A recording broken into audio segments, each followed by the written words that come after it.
સૂરજની લગ્નની ઉંમર નીકળતી જતી હતી, પણ તેને ક્યાંય સારી છોકરી મળતી નહોતી. તે જ્યાં પણ છોકરી જોવા જતો, છોકરીના પરિવારની એક જ શરત હતી: છોકરો ખેડૂતનો દીકરો હોવો જોઈએ, પણ તે ખેડૂત ન હોવો જોઈએ. તેની પાસે ખેતર હોવું જોઈએ, પણ છોકરા પાસે સારી નોકરી પણ હોવી જોઈએ. ઓછામાં ઓછી આ 2 બાબતો તો જરૂરી છે, તો જ અમે અમારી દીકરીને આપીશું. છોકરીનો પરિવાર આવું કહેતો હતો. સૂરજ બહુ ભણેલો નહોતો, તેથી તે ફક્ત ખેતી જ કરતો. પણ હવે તે અને તેની માં સુનીતા અને પિતા રમેશ સમજી ગયા હતા કે જો તે આ રીતે ખેતી કરતો રહેશે તો તેને લગ્ન માટે ક્યારેય છોકરી નહીં મળે. તેથી સુનીતા અને રમેશે સૂરજને નોકરી શોધવા માટે શહેરમાં મોકલ્યો. તેથી સૂરજ નોકરીની શોધમાં પુણે શહેરમાં આવ્યો, પરંતુ નોકરી ન મળવાને કારણે તેને નોકરી શોધવી ખૂબ મુશ્કેલ લાગી. આ ઉપરાંત તે ગામથી લાવેલા થોડા પૈસા પણ ચોરાઈ ગયા. હવે તેની હાલત એવી થઈ ગઈ કે તે રેલવે સ્ટેશન પાસે એક મહિલાના ઢાબા પર વડાપાઉં ખાઈને દિવસો પસાર કરવા લાગ્યો. તે સ્ત્રી, જેનું નામ ઈશા હતું, તેને ત્યાં રોજ મળતી. પછી સૂરજના પૈસા ખત્મ થઈ ગયા, તેથી તેણે ઈશા પાસેથી ખોરાક ઉધાર લેવાનું શરૂ કર્યું. પરંતુ એક દિવસ ઈશાએ સૂરજને તેની વાત પૂછી તો સૂરજે તેને તેની બધી સમસ્યાઓ કહી. પછી સૂરજની વાત સાંભળ્યા પછી ઈશાને તેના પર દયા આવી અને કહ્યું, ઠીક છે સૂરજ, કાલથી તું મારી વડાપાઉંની રેકડી પર મને મદદ કર. તને કામ પણ મળશે અને મારો બોજ પણ ઓછો થશે. પછી શું? સૂરજ ઈશાની રેકડી પર કામ કરવા લાગ્યો. બાય ધ વે, હું તમને કહી દઉં કે ઈશાનો પતિ તેને છોડીને ક્યાંક ચાલ્યો ગયો હતો. તેથી તે તેના નાના ઘરમાં એકલી રહેતી હતી. તેથી ધીમે ધીમે સૂરજ અને ઈશા સારા મિત્રો બની ગયા. ત્યારથી સૂરજ ઈશા સાથે તેના નાના ઘરમાં રહેવા લાગ્યો. હવે બંને રાત્રે એક જ નાના રૂમમાં સૂવા લાગ્યા. ઈશા પલંગ પર અને સૂરજ નીચે ફ્લોર પર સૂતો. ઈશા દેખાવમાં ખૂબ જ સુંદર હતી. તેની સાદગી અને સુંદરતા મનને ખુશ કરતી હતી, પણ તેની જીવનશૈલી ખૂબ જ સાદી હતી. તેથી સૂરજ તેની સાથે રહેતા તેને ખૂબ પસંદ કરવા લાગ્યો.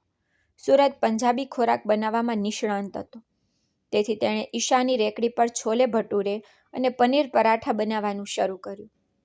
લોકોને આ બધી વાનગીઓ ખૂબ ગમવા લાગી અને તેમનો ધંધો દિવસે ને દિવસે ઝડપથી વધવા લાગ્યો અને બંને એક જ નાના ઘરમાં રહેવા લાગ્યા.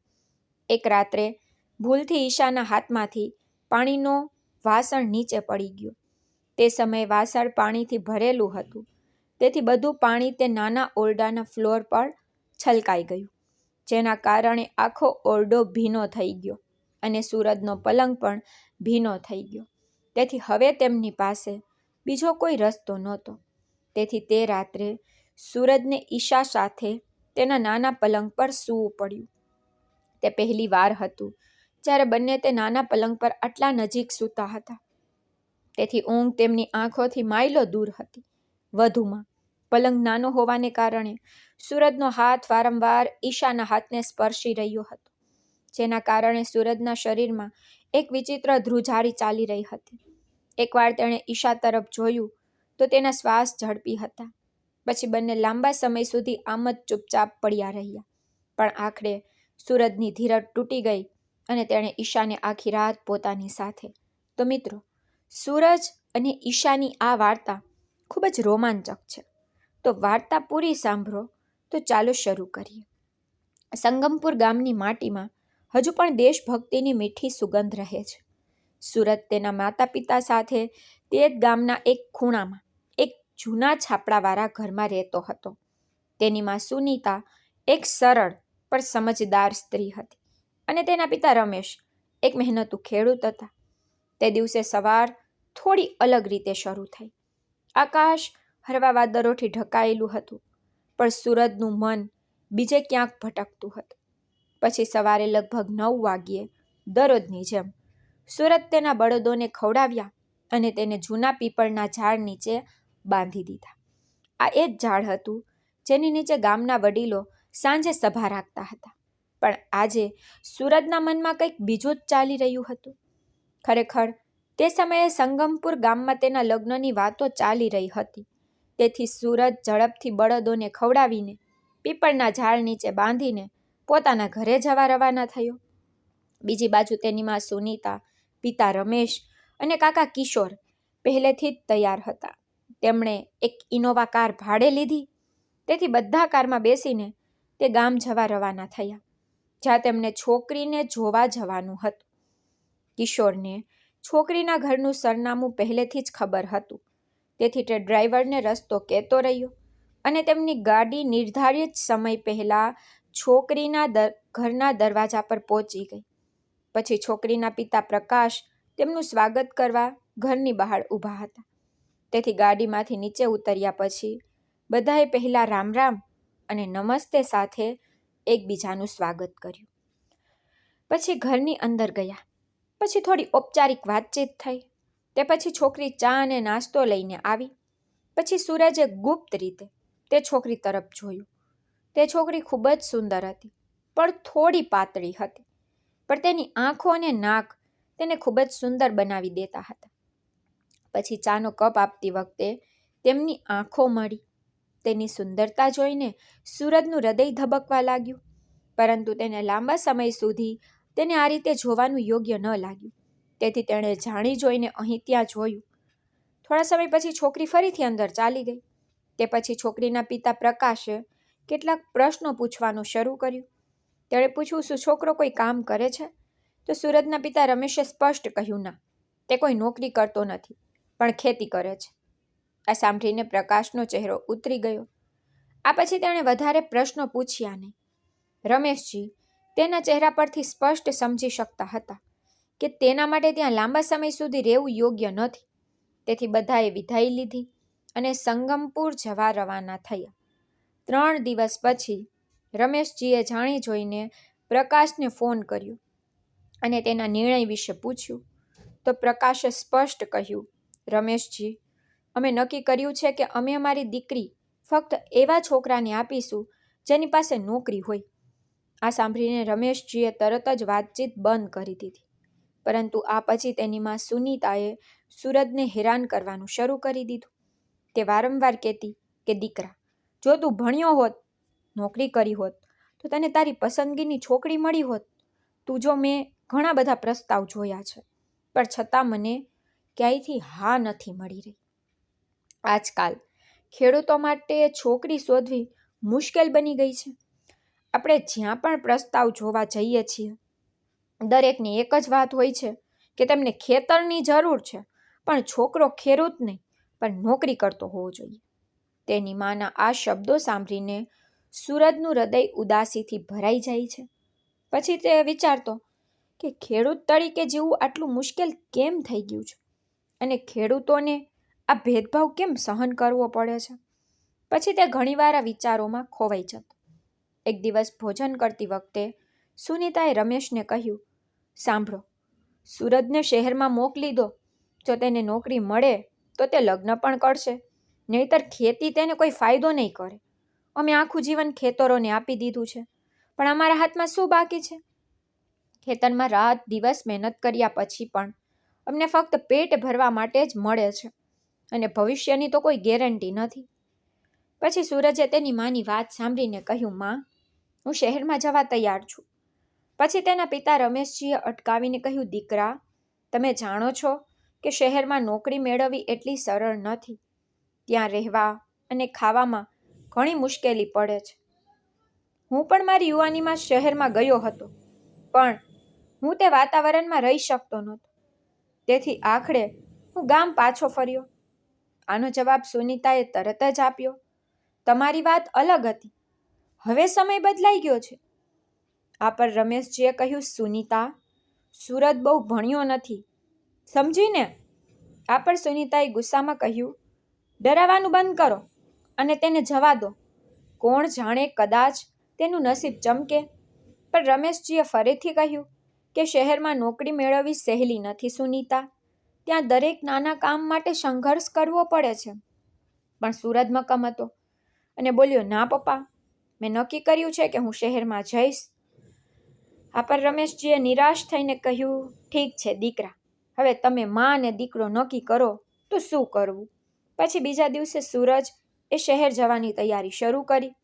પછી સુનીતા પાસે જે થોડા પૈસા હતા તે સૂરજને આપી દીધા. રમેશજી પાસે પૈસા નહોતા, કારણ કે ખેતરમાંથી પાક હજુ તૈયાર થયો નહોતો અને પગાર આવવામાં સમય હતો. તેથી રમેશજીએ ગામ ગયા અને કોઈ પાસેથી 4,000 ઉછીના લીધા અને સુનીતાએ 3,000 આપ્યા. તેથી કુલ 7,000 સાથે સુરત પુણે જવા માટે તૈયાર થયો. સવારે 10 વાગ્યે સૂરજ સંગમપુરથી ટ્રેન પકડી. રસ્તામાં તેના મનમાં ઘણા પ્રશ્નો ઘૂમરાતા હતા, જેમ કે શહેરમાં ગયા પછી હું શું કરીશ, ક્યાં રહીશ, મને કામ મળશે કે નહીં. આ વિચારીને સૂરજે પોતાની મુસાફરી નક્કી કરી અને તે રાત્રે 7 વાગ્યે પુણે સ્ટેશન પર ઉતરી ગયો. ત્યાં સુધીમાં પ્રકાશ ઓછો થઈ ગયો હતો અને અંધારું થઈ રહ્યું હતું. સુરત પાસે ત્યારે કોઈ નક્કર યોજના નહોતી. તેથી તે સ્ટેશનની નજીક એક બેન્ચ પર બેઠો અને વિચારવા લાગ્યો કે આગળ શું કરવું, મારે શું કરવું જોઈએ. ત્યારે તેને ભૂખ લાગી હતી. તેથી તે સ્ટેશનની બહાર ગયો અને તેની માં સુનીતાએ આપેલી રોટલી કાઢી અને નજીકના ભોજનાલયમાં ગયો અને શાકભાજી ખરીદી. પછી તે રોટલી અને શાકભાજી ખાવા બેઠો. પણ પછી તેના મનમાં એક જ પ્રશ્ન ચાલતો હતો કે હવે હું ક્યાં જાઉં, મારે શું કરવું જોઈએ, કોને મળવું જોઈએ, કારણ કે શહેર ખૂબ મોટું હતું. સૂરજ વિચારી રહ્યો હતો કે આ ભીડમાં તેને એકલો કેવી રીતે કામ મળશે. આ વિચારી ધ્યાનમાં રાખીને તેણે ભોજન ખાધું અને ભોજનાલય છોડી દીધું. પણ હવે તેને રહેવા માટે એક રૂમની જરૂર હતી. તેથી તેણે આસપાસ પૂછવાનું શરૂ કર્યું, પણ કોઈએ તેની વાત સાંભળી નહીં. અંતે સૂરજ નિરાશામાં સ્ટેશન પર આવ્યો અને એક બેન્ચ પર બેઠો અને વિચારવા લાગ્યો કે હવે હું શું કરીશ. રાતના 9 વાગ્યા હતા અને સૂરજ પણ થાકી ગયો હતો. તેથી તેણે એ જ બેન્ચ પર ચાદર પાથરીને પોતાનું બેગ માથા નીચે રાખ્યું અને સૂઈ ગયો અને કાલે શું કરવું તે વિચારવા લાગ્યો. પછી અડધી રાત આમ જ વિચારતા પસાર થઈ ગઈ. થાકને કારણે તેને ખબર ન પડી કે ક્યારે તે સૂઈ ગયો. બીજા દિવસે સવારે લગભગ 5:30 વાગ્યે તે જાગી ગયો. ત્યાં સુધીમાં સ્ટેશનની પણ ઘણી ભીડ ભેગી થઈ ગઈ હતી. તેની પાછળ એક નળ હતો. તેથી સૂરજ ત્યાં ગયો અને તેના ચહેરા પર પાણી છાંટીને ફ્રેશ થઈને સ્ટેશનની બહાર આવ્યો. પછી તે આખો દિવસ કામની શોધમાં આમ તેમ ભટકતો રહ્યો. તે દરેક દુકાને ગયો, પૂછ્યું કે સાહેબ મને કોઈ કામ મળશે, પણ તેને દરેક જગ્યાએથી ના જ મળી. પછી વારંવાર ના સાંભળીને તે હતાશ થઈ ગયો. છતાં પણ તે સાંજ સુધી ભટકતો રહ્યો. પછી તેણે એક મોટી દુકાન પાસે એક ટ્રક ઊભો જોયો. તે ટ્રક પાસે કોટ પહેરેલો એક માણસ ઊભો હતો. તેથી સૂરજ હિંમત ભેગી કરીને તેને પૂછ્યું, સાહેબ મને કોઈ કામ મળશે. આ પણ તે માણસ થોડીવાર ચૂપ રહ્યો. પછી તેણે કહ્યું, કામ ટ્રકમાંથી માલ ઉતારવાનું છે, તમે કરી દેશો? તેથી સૂરજ તરત જ બોલ્યો, હા સાહેબ, ચોક્કસ કરી દઈશ. પછી ટ્રક અનાજની બોરીઓથી ભરેલું હતું. તેથી તે માણસે કામ સમજાવ્યું અને નજીકમાં ઊભેલા જૂના ફાટેલા કપડાં પહેરેલા માણસ તરફ ઇશારો કરીને કહ્યું, આ પ્રદીપ છે, તે તમને બધું શીખવશે. પછી પ્રદીપે સૂરજ તરફ જોયું અને હસતા હસતા પૂછ્યું, ભાઈ તને ડર નથી લાગતો ને? આ સાંભળીને સૂરજ એકવાર ટ્રક તરફ જોયું. પછી પ્રદીપે કહ્યું, અરે ભાઈ કામ સરળ છે, ચિંતા ના કર. પછી સૂરજ બોલ્યો, ઠીક છે, જો તું મને શીખવે તો હું કરી દઈશ. પછી પ્રદીપ અને સૂરજ સાથે મળીને ટ્રકમાંથી બોરીઓ ઉતારવાનું શરૂ કર્યું.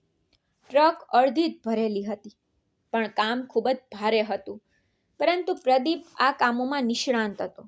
તેથી તેને બોરીઓ ઉતાવળમાં કોઈ મુશ્કેલીનો સામનો કરવો પડી રહ્યો નહોતો. પરંતુ પહેલી થોડી બોરીઓ ઉપાડ્યા પછી સૂરજની હાલત વધુ ખરાબ થઈ ગઈ. છતાં પ્રદીપે બતાવેલા માર્ગ પર ચાલીને તે ધીમે ધીમે કામ શીખી ગયો. રાત્રે 12 વાગ્યા સુધીમાં સૂરજ અને પ્રદીપે બધી બોરીઓ ઉતારી દીધી.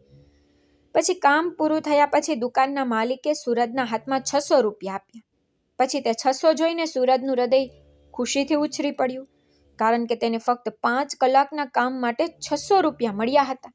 પણ કામ એટલું કપડું હતું કે તેનું આખું શરીર દુખતું હતું. ગમે તેમ પૈસા લીધા પછી સૂરજ સ્ટેશન તરફ પાછો આવ્યો. પછી તેને ખૂબ ભૂખ લાગી. સ્ટેશનની બહાર તેણે એક મોટી વડાપાઉંની રેકડી જોઈ. તેથી જ્યારે તે ત્યાં પહોંચ્યો ત્યારે તેણે જોયું કે રેકડી તો બંધ થઈ ગઈ હતી અને લગભગ 30 વર્ષની એક સ્ત્રી તે ગાડી પાસે ઊભી હતી. તેથી સૂરજે તેને પૂછ્યું કે શું તેની પાસે ખાવા માટે કંઈ છે? તો તેણે કહ્યું, ના બાબુ, રાતના 11 વાગ્યા છે. હવે બધું સમાપ્ત થઈ ગયું છે. હવે કંઈ મળશે નહીં. પછી આ સાંભળીને સૂરજનો ચહેરો ઉતરી ગયો, કારણ કે ભૂખને કારણે તેની હાલત ખરાબ હતી. પણ હવે તેને ખાવા માટે કંઈ મળવાનું નહોતું. તેથી તે નિરાશામાં ત્યાંથી ચાલ્યો ગયો અને કંઈ મળે છે કે નહીં તે જોવા લાગ્યો. પરંતુ 11 વાગ્યા સુધીમાં બધી દુકાનો બંધ થઈ ગઈ. તેથી તે રાત્રે સૂરજ શહેરનું સત્ય સમજી ગયો કે અહીં રહેવું સરળ નથી, પરંતુ જો તમારે જીવવું હોય તો સંઘર્ષ કરવો જરૂરી છે. તે હજી પણ અહીં અને ત્યાં ભટકતો હતો અને તે સ્ત્રી જેનું નામ ઈશા હતું તે તેને દૂરથી જોઈ રહી હતી. થોડી વાર પછી તેણીએ સૂરજને બોલાવ્યો. અરે બાબુ, અહીં આવો. તો સૂરજ તેની પાસે ગયો.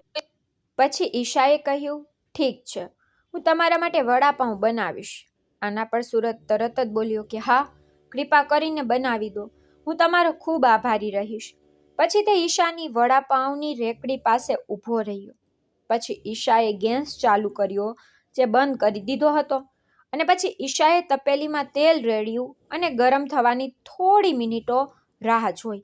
પણ સૂરજની હાલત એટલી ખરાબ થઈ ગઈ કે તેને ઊભા રહેવું પણ મુશ્કેલ થઈ રહ્યું હતું. છતાં તે કોઈક રીતે હિંમત ભેગી કરીને ઊભો રહ્યો. પછી ઈશા ઝડપથી તેણે કાગળમાં 2 મોટા વડાપાઉં અને 2 મરચાંના ટુકડા લપેટીને સૂરજને આપ્યા. તેથી સૂરજ તરત જ ઝડપથી વડાપાઉં ખાવા લાગ્યો, કારણ કે તેને ખૂબ ભૂખ લાગી હતી. પછી તેને લાગ્યું કે તેની બધી શક્તિ ખતમ થઈ ગઈ છે. પરંતુ વડાપાઉં ખાધા પછી તેના શરીરમાં થોડી જીવંતતા અનુભવાઈ અને તેને પેટ ભરીને થોડી રાહત મળી. ત્યારે પણ ઈશા ત્યાં જ ઊભી હતી. તેથી સૂરજ ફરીથી પૂછ્યું, શું વધુ એક મેળવી શકું? આનો જવાબ ઈશાએ હસતા હસતા આપ્યો, હા હા, કેમ નહીં. પછી તેણે ફરી 2 વડાપાઉં અને 2 મરચાંના ટુકડા કાગળમાં લપેટીને સૂરજને આપ્યા. તેથી સૂરજ પણ તે 2 વડાપાઉં ખાવા લાગ્યો. ત્યાં સુધીમાં ઈશાએ પોતાનો સામાન પેક કરવાનું શરૂ કર્યું. પેક કરતી વખતે તેણે કહ્યું કે આજે હું મોડી થઈ ગઈ હતી અને તમારા કારણે મને વધુ મોડું થઈ ગયું. પછી સૂરજ ખાતી વખતે તેની તરફ જોઈ રહ્યો હતો, કારણ કે ઈશાના હાથમાં અદ્ભુત જાદુ હતો. તે દરેક કામ ઝડપથી પૂરું કરી રહી હતી. પછી તેણે ઝડપથી કન્ટેનરમાં ગરમ તેલ રેડ્યું. ગરમ તવાને કપડાથી પકડીને તેને બાજુ પર રાખ્યો અને ગાડી પાસેનો સામાન ભેગો કરવાનું શરૂ કર્યું. પછી થોડી વારમાં તેણે બધો સામાન ભેગો કર્યો અને રેકડી બંધ કરી દીધી. ત્યાં સુધીમાં સૂરજના વડાપાઉં પણ પૂરા થઈ ગયા હતા. તો તેણે ઈશાને પૂછ્યું, તમને કેટલા પૈસા આપું? તો ઈશાએ કહ્યું, બહુ નહીં, મને ફક્ત 50 રૂપિયા આપો. તો સૂરજે તેના ખિસ્સામાંથી 50 રૂપિયા કાઢ્યા. પણ પછી તેની પાસે 50ના છૂટા નહોતા.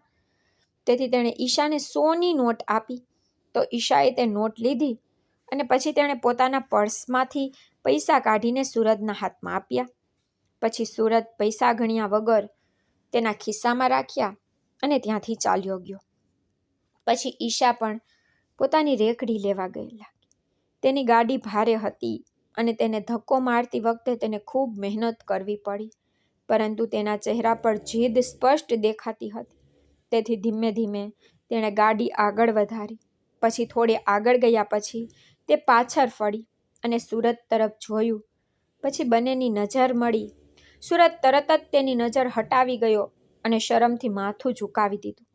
પછી ઈશા ત્યાંથી નીકળી ગઈ અને સૂરજ ફરીથી રાત માટે જગ્યા શોધવા માટે ભટકવા લાગ્યો. ભટકતો ફરતો તે ફરીથી રેલવે સ્ટેશન પહોંચ્યો અને તે જ બેન્ચ પર બેઠો જ્યાં તે ગઈ રાત્રે સૂતો હતો. ત્યાં ખૂબ જ ધમાલ હતી, કારણ કે એક ટ્રેન આવવાની હતી, જેના કારણે ભીડ વધી ગઈ હતી. પછી થોડી વાર પછી ટ્રેન આવી અને લોકો તેમાં ચડી ગયા અને ટ્રેન નીકળી ગઈ. પછી સ્ટેશન શાંત થઈ ગયું અને સૂરજ બેન્ચ પર સૂઈ ગયો. સવારે જ્યારે તેણે આંખો ખોલી ત્યારે ત્યાં પહેલાંથી જ અંજવાળું હતું. સૂરજે તેની બેગ ખોલી, ગોઠવણ કરી, પછી તેણે તેમાં ચાદર મૂકી અને સ્ટેશનની બહાર નીકળી ગયો. તે સમયે રસ્તામાં મોટાભાગની દુકાનો હજુ પણ બંધ હતી. તેથી તે એક દુકાનની નીચે બેઠો અને 9 વાગ્યાની રાહ જોવા લાગ્યો.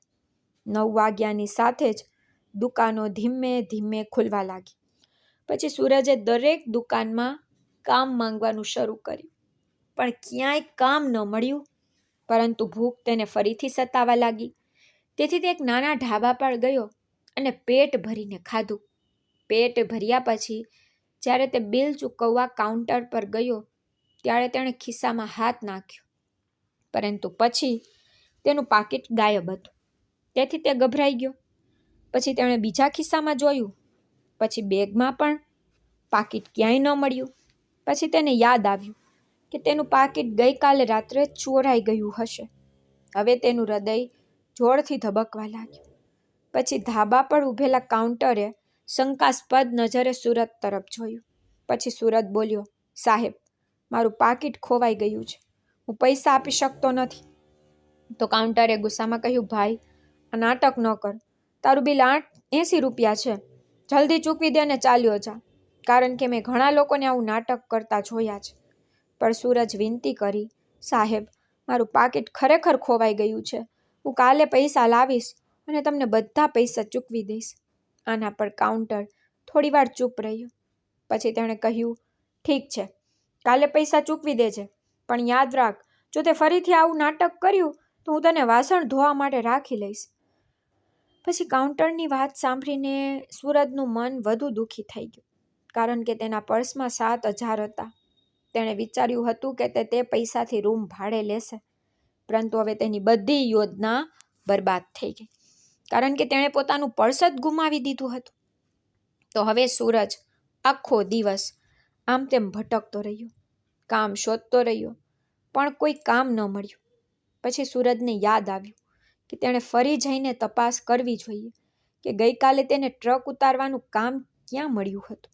તેથી તે જગ્યાએ પહોંચ્યો, પણ ત્યાં પણ શાંતિ હતી, કોઈ દેખાતું નહોતું. પછી તેણે પ્રદીપને ખૂણામાં સીડી પર બેઠેલો જોયો.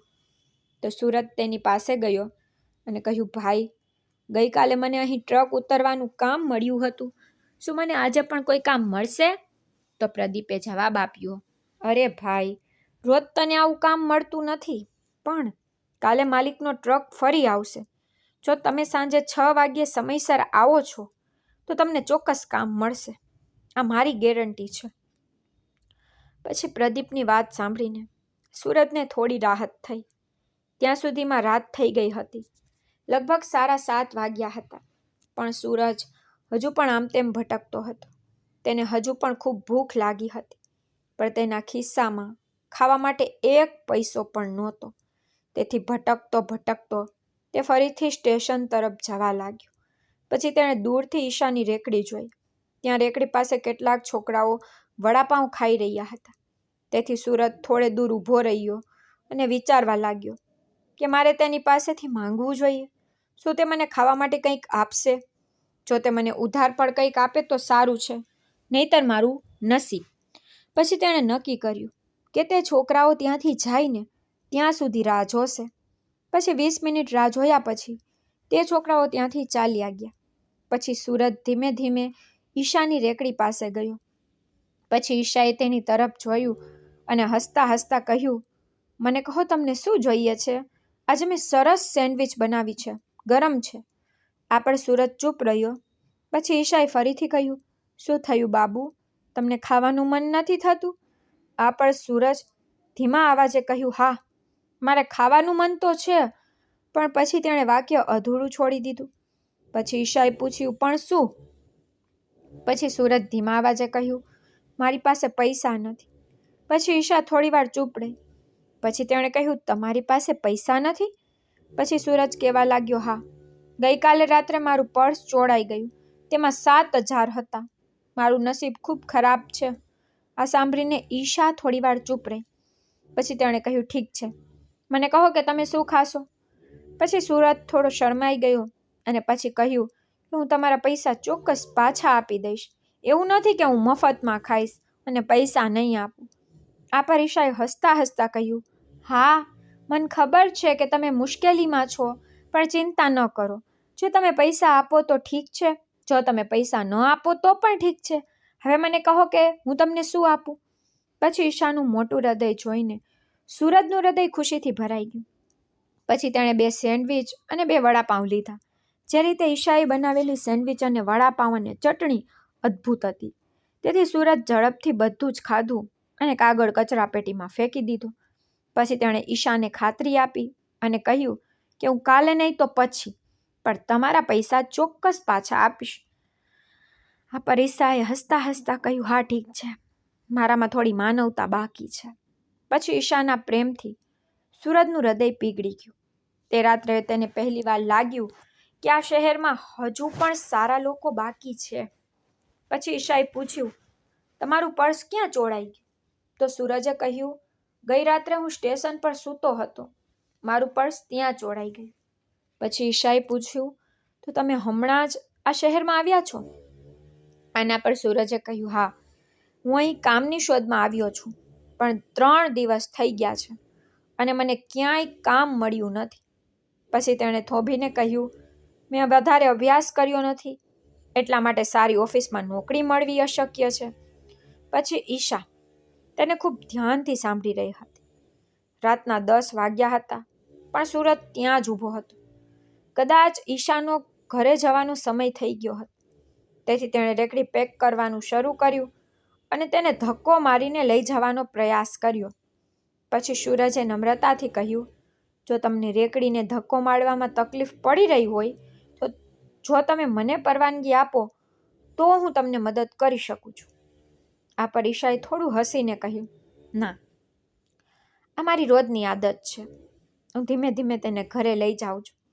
પછી સૂરજે જોયું કે તે ખૂબ મહેનત કરી રહી હતી, પણ તેના ચહેરા પરનો થાક તો કોઈ સંકેત જ નહોતો. આ જોઈને તે ખૂબ જ આશ્ચર્યચકિત થઈ ગયું. પછી સૂરજ ફરીથી બોલ્યો, જો તમે ઈચ્છો તો હું ખરેખર તમને મદદ કરી શકું છું. હવે ઈશા થોડી વિચારશીલ થઈ ગઈ. પછી તેણે કહ્યું, ઠીક છે, ચાલો હવે બંને સાથે મળીને ગાડી ધકેલવાનું શરૂ કરી. પછી ઈશા રસ્તો બતાવતી રહી હતી અને સૂરજ તેની સૂચના મુજબ ગાડી લઈ જઈ રહ્યો હતો. થોડું આગળ ગયા પછી ઈશાએ કહ્યું, બસ અહીં રોકાઈ જાઓ. તો સૂરજ અટકી ગયો. કદાચ આ ઈશાનું ઘર હતું. પછી તેણે ડાબી બાજુ ઈશારો કરીને કહ્યું, હા, હું અહીં રહું છું. પછી સૂરજે તેના ઘર તરફ જોયું. તે ઘર ખૂબ જ સરળ હતું, તેથી બંને દિવાલ પાસે રેકડી ઊભી રાખી અને પછી ઈશાએ તેને કપડાથી ઢાંકી દીધી. પછી સૂરજ બોલ્યો, હવે હું ચાલ્યો જઈશ. તો ઈશા બોલી, ઠીક છે. પછી સૂરજ પાછો ફર્યો અને જવા લાગ્યો. પછી તે થોડા ડગલા ચાલ્યો જતો ત્યારે ઈશાએ બૂમ પાડી, અરે બાબુ, રાહ જુઓ. તો સૂરજ પાછળ ફરીને જોયું કે ઈશા તેના હાથના ઈશારાથી બોલાવી રહી હતી. તેથી તે તેના ઘરે પાછો ગયો. ત્યારે ઈશા દરવાજા પર ઊભી હતી. તો તેણે કહ્યું, તમે પહેલી વાર મારા ઘરે આવ્યા છો, જતાં પહેલાં ઓછામાં ઓછી ચા તો પી લો. આના પર સૂરજે કહ્યું, ના ના, બહુ મોડું થઈ ગયું છે. પણ ઈશાએ ફરી આગ્રહ કર્યો, ચાલો.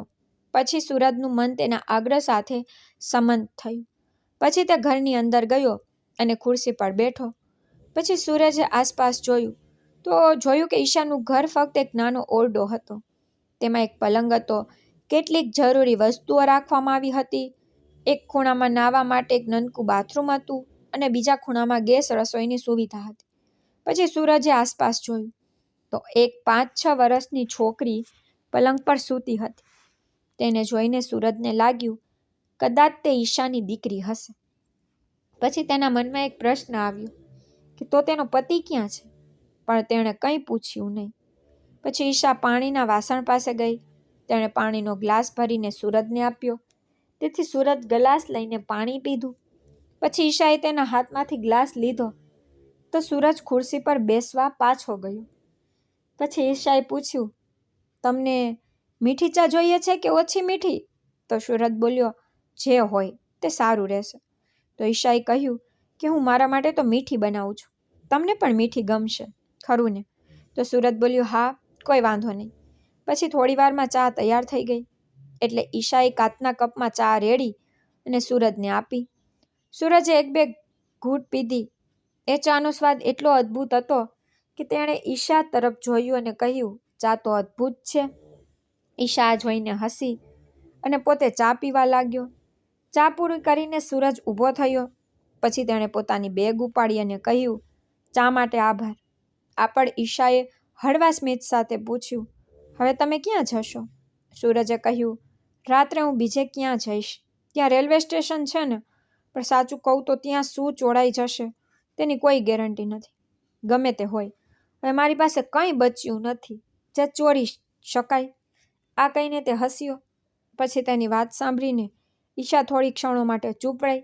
પછી તેણીએ કહ્યું, જો તમને વાંધો ન હોય તો તમે મારા ઘરની બહારની ફ્લોર પર સૂઈ શકો છો.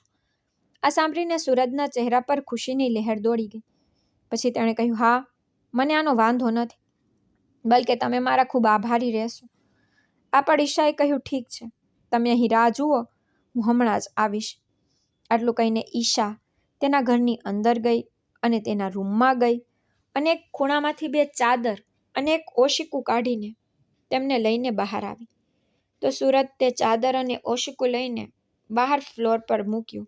પછી તેણે કહ્યું, ખૂબ ખૂબ આભાર, હવે તમે દરવાજો બંધ કરી શકો છો. આ પર ઈશાએ તેના ગાલ દબાવીને હસીને દરવાજો બંધ કરી દીધો. અહીં સૂરજ ચાદર પર સૂઈ ગયો, પણ તેને થોડીવાર તો ઊંઘ ન આવી. પણ આખા દિવસના થાકને કારણે તેની આંખો ક્યારે બંધ થઈ ગઈ તે તેને ખબર જ ન પડી. પછી સવારે સૂરજ ઈશાના અવાજ અને થોડી ધ્રુજારીથી જાગી ગયો. પછી તેણે કહ્યું, બાબુ ઉઠો, આવીને દાંત સાફ કરો. પછી સૂરજ ચોકીને જાગી ગયો અને તેની વસ્તુઓ ભેગી કરવા લાગ્યો. પછી ઈશાએ તેને બ્રશ આપ્યો અને કોલગેટ અને સૂરજ દાંત સાફ કરવા લાગ્યો. દાંત સાફ કર્યા પછી ઈશાએ કહ્યું કે જો તમારે નાહવું હોય તો તમે મારા ઘરના બાથરૂમમાં જઈ શકો છો. આ પણ સૂરજ બોલ્યો કે ઠીક છે, ખૂબ ખૂબ આભાર, તમે મને ખૂબ મદદ કરી રહ્યા છો, હું તમારો ખૂબ આભારી રહીશ. આના પર ઈશાએ હસતા હસતા કહ્યું, એવું કંઈ નથી, મારે શક્ય તેટલી મદદ કરવી જોઈએ, કારણ કે આ દુનિયા ફક્ત એકબીજાની મદદથી તો ચાલે છે. પછી ઈશાના શુદ્ધ હૃદયથી બોલાયેલા શબ્દો સૂરજને ખૂબ ગમ્યા. તો તેણે કહ્યું, તું બહાર રાહ જો, હું જલ્દી સ્નાન કરીશ. આના પર ઈશાએ કહ્યું, ઠીક છે, રાહ જુઓ, હું ટુવાલ લાવું. આટલું કહીને તેણે કબાટમાંથી ટુવાલ કાઢ્યો અને સૂરજને આપ્યો. પછી સૂરજે તેને જોઈ અને લાગ્યું કે ઈશા કદાચ હમણાં જ સ્નાન કરીને આવી છે, કારણ કે ગઈકાલે તેણે જે સાડી પહેરી હતી તે આજે ત્યાં નહોતી. આજે તેણે નવી સાડી પહેરી હતી. આજે સવારે તેનો ચહેરો પણ થોડો તેજસ્વી દેખાઈ રહ્યો હતો. કદાચ તેણે થોડો મેકઅપ કર્યો હશે. તેના વાળ સારી રીતે બાંધેલા હતા અને તેનો ચહેરો તાજો દેખાતો હતો. તેને જોઈને એવું લાગતું હતું કે તે પહેલાં કરતાં થોડી યુવાન થઈ ગઈ છે. પછી સૂરજે તેના કપાળ પર હાથ ફેરવ્યો અને કહ્યું, ઓહ, હું શું વિચારી રહ્યો હતો. પછી તે તેના નાના બાથરૂમમાં નાહવા ગયો. ત્યાં સુધીમાં ઈશા બહાર ગઈ હતી. પછી થોડી વારમાં સૂરજે સ્નાન કર્યું. તેણે પોતાના કપડાં પણ પહેર્યા અને ઈશાને બોલાવી. પછી ઈશા અંદર આવી અને ફરીથી ચાનો કપ બનાવીને સૂરજને આપ્યો. પછી ચા આપતી વખતે તેણે પૂછ્યું કે તમારું નામ શું છે? તો સૂરજે કહ્યું કે મારું નામ સૂરજ છે. તો ઈશાએ હસીને કહ્યું, તમારું નામ તો ખૂબ જ સુંદર છે. પછી ચા પીધા પછી સૂરજે તેની બેગ ઉપાડી અને જવા માટે તૈયાર થઈ ગયો. તેણે કહ્યું, હવે મારે જવું જોઈએ, જેથી મને કામ મળી શકે. આ પર ઈશાએ પૂછ્યું, તમને ક્યાં કામ મળશે? તો સૂરજે કહ્યું, જ્યાં પણ મળશે, મારી પાસે કોઈ વિકલ્પ નથી, તેથી હું જે પણ કામ મળશે તે કરીશ. પછી ઈશા એક ક્ષણ માટે થોંભી ગઈ અને પછી કહ્યું, સાંભળો, જો તમને કોઈ સમસ્યા ન હોય તો શું તમે મારી વડાપાવની રેકડીમાં મદદ કરી શકો છો? આ સાંભળીને સૂરજનો ચહેરો ખુશીથી ચમકી ગયો. પછી તેણે કહ્યું, હા, હું તે કરી શકું છું, મને ખૂબ સારું લાગશે. આ પર ઈશાએ કહ્યું, ઠીક છે, તો આજથી જ શરૂઆત કરો. પછી સૂરજે પૂછ્યું, બાય ધ વે, હું તમારું નામ જાણી શકું? આ પર ઈશાએ હસીને કહ્યું, કેમ નહીં, મારું નામ ઈશા છે. પછી ઈશાની સૂચના મુજબ બપોરે 1 વાગ્યા પછી બંને ગાડી લઈને તેના સામાન્ય સ્થાને પહોંચ્યા. ત્યાં ઈશા સૂરજને નાના નાના કામ શીખવતી રહી અને સૂરજ તે કામ સંપૂર્ણ એકાગ્રતાથી કરતો રહ્યો. હવે તેનું કામ પણ ઝડપથી થઈ રહ્યું હતું. તેનાથી ઈશાને થોડી રાહત મળી અને ઘણા બધા ગ્રાહકો આવતા હતા. તેથી સૂરજ આખો દિવસ ઈશાને મદદ કરી. પછી રાત્રે 10 વાગ્યે બંને પોતાનું કામ પૂરું કરીને ઘરે પાછા ફર્યા. ઘરે પહોંચ્યા પછી બંને પહેલાં ફ્રેશ થયા. પછી ઈશા રસોઈ બનાવવા લાગી. પછી સૂરજ રૂમમાં પલંગ પર બેઠો. પછી તેણે ઈશાને પૂછ્યું, ઈશાજી, ગઈકાલે એક નાની છોકરી અહીં સૂતી હતી. આજે હું તેને જોઈ શકતો નથી. આના પર ઈશાએ જવાબ આપ્યો, હા, તે મારી દીકરી રિયા છે. આજે તે મારા દૂરના ભાઈ પાસે ગઈ છે. પછી સૂરજને પણ જાણવાની ઉત્સુકતા હતી કે ઈશાનો પતિ ક્યાં છે. તો તેણે કહ્યું, ઈશાજી, જો તમને વાંધો ન હોય તો શું હું તમને કંઈક પૂછી શકું? તો ઈશાએ કહ્યું, હા, પૂછો. તો સૂરજે નીચા અવાજે પૂછ્યું, તમારા પતિ ક્યાં છે? આ સાંભળીને ઈશાનો ચહેરો ફીકો પડી ગયો. પછી તે ત્યાં ઊભી રહીને રોટલી ફેરવી રહી હતી. પણ પતિના શબ્દો સાંભળીને તેના હાથ ધીમા પડી ગયા. આ જોઈને સૂરજને લાગ્યું કે તેણે ખોટા પ્રશ્નો પૂછ્યા છે. પછી થોડી વાર પછી ઈશાએ ભારે અવાજમાં કહ્યું, મારા પતિ મને છોડીને ચાલ્યા ગયા છે. પછી સૂરજ બોલ્યો, માફ કરશો, મને માફ કરશો. મારો કોઈ ઈરાદો તમને દુઃખ પહોંચાડવાનો નહોતો. મેં બસ આમ જ પૂછ્યું. આ પર ઈશા હળવેથી હસીને બોલી, ઠીક છે, આ સ્વાભાવિક છે અને કોઈ પણ પૂછશે. ખરાબ લાગવા જેવું કંઈ નથી. પછી ઈશાએ આટલો ખુલ્લેઆમ જવાબ આપ્યા પછી સૂરજનું મન થોડું હળવું થયું. પછી જ્યારે ભોજન તૈયાર થયું ત્યારે બંને તે નાના ઓરડામાં ફ્લોર પર પગ રાખીને બેસી ગયા અને જમવા લાગ્યા. પછી ઈશાએ બટેકાની કઢી અને રોટલી બનાવી. શાક સાદું હતું પણ સ્વાદમાં એટલો અદ્ભુત હતો કે સૂરજની જીભ અને તાળવું તેમાં ચોંટી ગયા. પછી ઘણા દિવસો પછી તેણે પેટ ભરીને ખાધું. ઈશાએ તેને વારંવાર શાકભાજી અને રોટલી પણ પીરસ્યા. પછી જમવાનું પૂરું કર્યા પછી ઈશાએ વાસણ ઉપાડ્યા અને વાસણ ધોવાનું શરૂ કર્યું. પછી સૂરજ બોલ્યો, હવે હું સૂવા જાઉં છું. આટલું કહીને તેણે ઈશાએ આપેલી ચાદર અને ઓશીકું લીધું અને બહાર પ્લેટફોર્મ પર સૂઈ ગયો. બીજા દિવસે સવારે બધું કામ પૂરું કર્યા પછી બંને ફરીથી વડાપાવની ગાડી લઈને પહોંચ્યા. પણ આજે ગ્રાહકો ઓછા હતા. તો સૂરજ બોલ્યો, ઈશાજી, શું તમે ફક્ત વડાપાઉં અને સેન્ડવિચ જ બનાવો છો? તો ઈશાએ કહ્યું, હા, હું વધારે પ્રયાસ કરતી નથી, કારણ કે જો તે કામ ન કરે તો બધું ખોવાઈ જાય છે. તો સૂરજે પૂછ્યું, શું હું તમને કંઈક કહું? તો ઈશાએ કહ્યું, હા, કહો. તો સૂરજ બોલ્યો, જો આપણે અહીં છોલે ભટુરે અને પનીર પરાઠા પણ બનાવીએ તો શું તે વેચાશે? આના પર ઈશા બોલી, મને ખબર નથી કે છોલે ભટુરે અને પનીર પરાઠા આટલા સારા કેવી રીતે બનાવાય. લોકોને તો તે ખૂબ ગમે છે. આ પર સૂરજે ઉત્સાહથી કહ્યું, ઈશાજી, મને છોલે ભટુરે અને પનીર પરાઠા બનાવવાનું ખૂબ જ સારી રીતે ખબર છે. હું આમાં નિષ્ણાંત છું.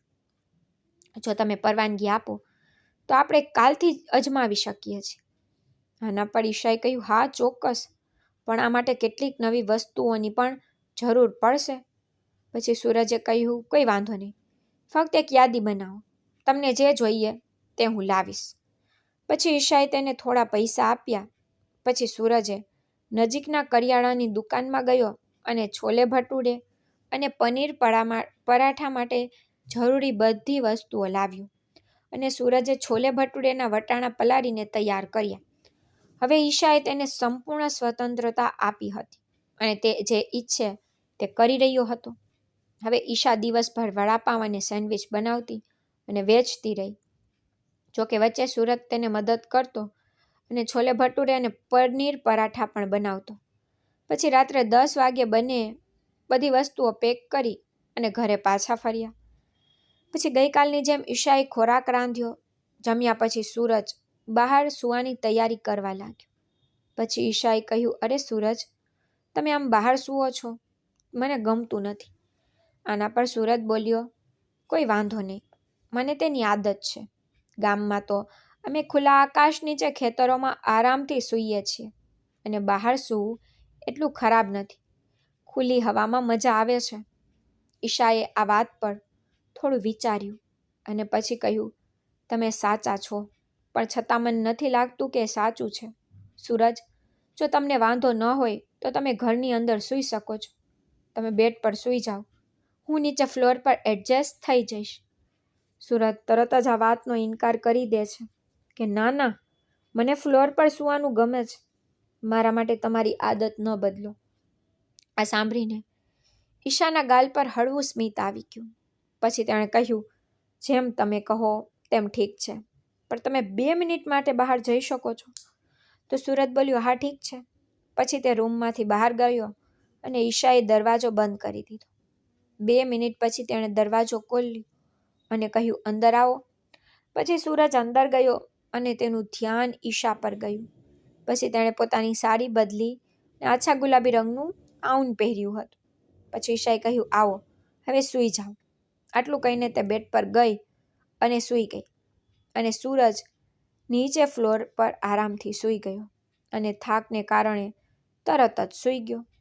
સવારે જ્યારે સૂરજની આંખો ખુલી ત્યારે ઈશા તેના પર હાથ મૂકીને તેને જગાડવાનો પ્રયાસ કરી રહી હતી. પછી તે ચોંકીને ઊભો થયો અને બેઠો.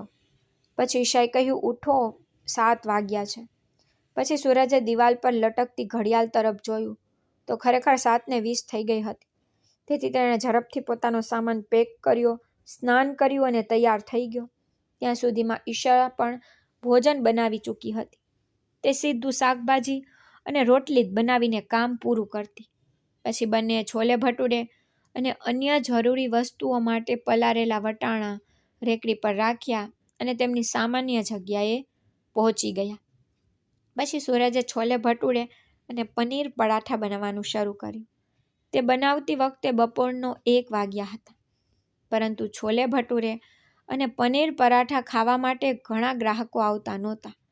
તેથી સૂરજ સમજી શક્યો નહીં કે મામલો શું છે. સાંજ પડી ત્યારે તેને અચાનક એક વિચાર આવ્યો અને તેણે ઈશાને કહ્યું, અરે ઈશાજી, અમે છોલે ભટુરે અને પનીર પરાઠા બનાવ્યા છે, પણ લોકોને ખબર નથી. અહીં તેમને છોલે ભટુરે અને પનીર પરાઠા મળી પણ શકે છે. આ સાંભળીને ઈશાએ કહ્યું કે હા, તમે સાચા છો. પછી સૂરજે ઈશા પાસે થોડા પૈસા માંગ્યા અને નજીકના પ્રિન્ટિંગ પ્રેસમાંથી બનાવેલા છોલે ભટુરે અને પનીર પરાઠાનું રંગબેરંગી પોસ્ટર લીધું. પછી બંને સાથે મળીને તે પોસ્ટર ગાડીની સામે લટકાવ્યું. પછી સાંજે તે પોસ્ટર જોઈને અચાનક ગ્રાહકો વધવા લાગ્યા અને લોકોને સૂરજ બનાવેલા છોલે ભટુરે અને પનીર પરાઠા ગમ્યા. થોડી જ વારમાં બધા છોલે ભટુરે અને પનીર પરાઠા વેચાઈ ગયા. ઈશા આ જોઈને ખૂબ જ ખુશ થઈ. તેણે સૂરજને કહ્યું, સૂરજજી, મને તો ડર હતો કે લોકો છોલે ભટુરે અને પનીર પરાઠા ખાવા આવશે કે નહીં અને અમારો બધો સામાન બગાડી નાખશે. પરંતુ સૂરજનો પોસ્ટર લગાવવાનો વિચાર એક જ દિવસમાં હિટ થઈ ગયો. પછી થોડી જ વારમાં બધા છોલે ભટુરે અને પનીર પરાઠા વેચાઈ ગયા. હવે ફક્ત વડાપાઉં અને સેન્ડવિચ વેચવાના બાકી હતા. તેથી બંને 9 વાગ્યા સુધી તે વેચવાનું ચાલુ રાખ્યું. સાંજે આજે બધો સામાન ઝડપથી વેચાઈ ગયો અને સૂરજ અને ઈશા 9:30 વાગ્યા સુધીમાં જ ઘરે પાછા ફર્યા. ઘરે પહોંચ્યા પછી બંનેએ ચા પીધી અને ફ્રેશ થઈ ગયા. પછી સૂરજે ઈશાને કહ્યું, ઈશાજી, હવે આપણે કાલની તૈયારી કરવી પડશે. આ વખતે આપણે થોડા વધુ છોલે ભટુરે અને પનીર પરાઠા બનાવવા પડશે. આ પર ઈશાએ કહ્યું, હા ઠીક છે. પછી ઈશાએ કહ્યું, સૂરજજી સાંભળો, આજે લોકોને તમારા છોલે ભટુરે અને પનીર પરાઠા એટલા બધા ગમ્યા કે કેટલાક લોકોએ 2 વાર ખાધા. આ પર સૂરજ હસ્યું અને કહ્યું, હા, આ સાચું છે ઈશાજી. એવું લાગે છે કે લોકોને મારી રસોઈનો સ્વાદ ખરેખર ગમ્યો. પછી બંને ખૂબ ખુશ થયા. પછી થોડી વાર પછી ઈશાએ કહ્યું કે શું તમે 5-7 મિનિટ માટે બહાર જઈ શકો છો? તો સૂરજ તરત જ સમજી ગયો કે તે તેના કપડાં બદલવા માંગે છે. તો તેણે કહ્યું, હા ઠીક છે, અને તે દરવાજો ખોલીને બહાર ગયો. પણ આજે સૂરજને કંઈક અલગ જ લાગતું હતું. 5-7 મિનિટ પછી ઈશાએ દરવાજો ખોલ્યો અને સૂરજને અંદર બોલાવ્યો. પછી સૂરજ અંદર ગયો તો સૂરજ થોડી વાર તેની સામે જોતો રહ્યો. પછી ઈશાએ પૂછ્યું, શું થયું? તું આમ સેમ જોઈ રહ્યા છો? તો સૂરજ થોડો અચકાયો અને કહ્યું, કંઈ નહીં. પણ પછી તેણે હિંમત ભેગી કરીને પૂછ્યું, ઈશાજી, તમે ગઈકાલે પણ આ ગાઉન પહેર્યું હતું ને? આજે ફરી એ જ? તો હસતા હસતા તેણે કહ્યું, હા, મને આ ખૂબ ગમે છે. પણ તેના ચહેરા પર કંઈક અલગ જ ભાવ હતો. પછી સૂરજ બોલ્યો, ઈશાજી, જો તમને કાલ માટે વધુ સામાનની જરૂર હોય તો મને કહો, હું તરત જ જઈને લાવીશ. પછી ઈશાએ તેને થોડા પૈસા આપ્યા અને સૂરજ સામાન ખરીદવા નીકળી ગયો. સામાન ખરીદતી વખતે રસ્તામાં તેને એક કપડાની દુકાન દેખાઈ. તેથી તેના પગ આપોઆપ દુકાન તરફ આગળ વધ્યા. પછી તેણે ઈશા માટે એક સુંદર ડ્રેસ ખરીદ્યો અને ઘરે પાછો ફર્યો. ઘરે પહોંચ્યા પછી સૂરજે બધી વસ્તુઓ રાખી. પછી ઈશાએ કહ્યું, ચાલો, ખોરાક તૈયાર છે, ચાલો ખાઈએ. પછી આપણે કાલની તૈયારી કરીશું અને સૂઈ જઈશું. આજે પણ ઈશાએ ઝડપથી ખોરાક પીરસ્યો. તેણે ફરીથી એટલું સ્વાદિષ્ટ ખોરાક બનાવ્યું હતું કે સૂરજની જીભ અને તાળું એકબીજા સાથે ચોંટી ગયા. પછી ભોજન પૂરું કર્યા પછી ઈશાએ સામાન કાઢવાનું શરૂ કર્યું અને છોલે ભટૂરા અને પનીર પરાઠા માટે જરૂરી વસ્તુઓ અલગ કરી. પછી તેણે બીજી થેલી જોઈ. તેથી તેણે પૂછ્યું, તેમાં શું છે? તો સૂરજે કહ્યું, તમે જ જોઈ લો. પછી ઈશાએ બેગમાં હાથ નાખ્યો અને કપડાની થેલી કાઢી. પછી તેણે તેને ખોલ્યું તો તેમાં એક સુંદર ડ્રેસ હતો. તેને જોઈને ઈશાનો ચહેરો સ્મિતથી ચમકી ગયો. પછી તેણે સૂરજ તરફ જોયું અને કહ્યું, તમે શું લાવ્યા છો? તો સૂરજે કહ્યું, તમને તેની જરૂર હતી ખરું ને, એટલે જ હું લાવ્યો. આ પછી ઈશા કંઈ બોલી શકી નહીં. તે ફક્ત તેની તરફ જોતી રહી. પછી સૂરજે કહ્યું, શું થયું ઈશાજી, તમને ગમ્યું નહીં? તો ઈશાએ કહ્યું, ના, એવું નથી, પણ મને તેની એટલી જરૂર નહોતી. આ સાંભળીને સૂરજે થોડી બાકીની વસ્તુઓ પર ધ્યાન કેન્દ્રિત કરવાનું શરૂ કર્યું. તો ઈશા તરત જ સમજી ગઈ. પછી તેણે કહ્યું, અરે, મારો મતલબ એ નહોતો. તમે પછીથી પણ ખરીદી શક્યા હોત ખરું ને? પણ ઠીક છે, તમે મારા માટે લાવ્યા છો, મને ખૂબ ગમ્યું, આભાર. આ સાંભળીને સૂરજનું હૃદય પણ ખુશીથી ભરાઈ ગયું. પછી તેણે કહ્યું, ઈશાજી, તેને પહેરો, જોઈએ તે તમારા પર કેવું લાગે છે. આ સાંભળીને ઈશા શરમાઈ ગઈ અને માથું ઝુકાવ્યું. તો સૂરજ સમજી ગયો કે તે શરમાઈ રહી છે. તો તેણે કહ્યું, મને 5 મિનિટ બહાર જવા દો. હવે જલ્દી કરો, આપણે પણ કાલની તૈયારી કરવી પડશે. પછી ઈશાએ હા પાડી. પછી સૂરજ ઊભો થયો અને બહાર ગયો. પછી તેણે દરવાજો બંધ કર્યો અને 5 મિનિટ રાહ જોઈ. પછી ઈશાએ બૂમ પાડી, અંદર આવો. તો સૂરજ દરવાજો ખોલીને અંદર ગયો. પછી ઈશા જાણી જોઈને તેની તરફ પીઠ કરીને ઊભી હતી. પણ શરમને કારણે તે સીધી કંઈ કહી શકતી નહોતી, કારણ કે તે ગમે તેટલી સરળ હતી. પછી ઈશાએ માથું ફેરવ્યું અને સૂરજની સામે આવીને ઊભી રહી. પછી તેનો ચહેરો શરમથી લાલ થઈ ગયો હતો. પણ તે ડ્રેસ તેના પર અદ્ભુત દેખાતો હતો, એકદમ પરફેક્ટ, ન તો બહુ મોટો કે ન તો બહુ નાનો. તેથી જ સૂરજની નજર થોડી ક્ષણો માટે તેના પર અટકી ગઈ.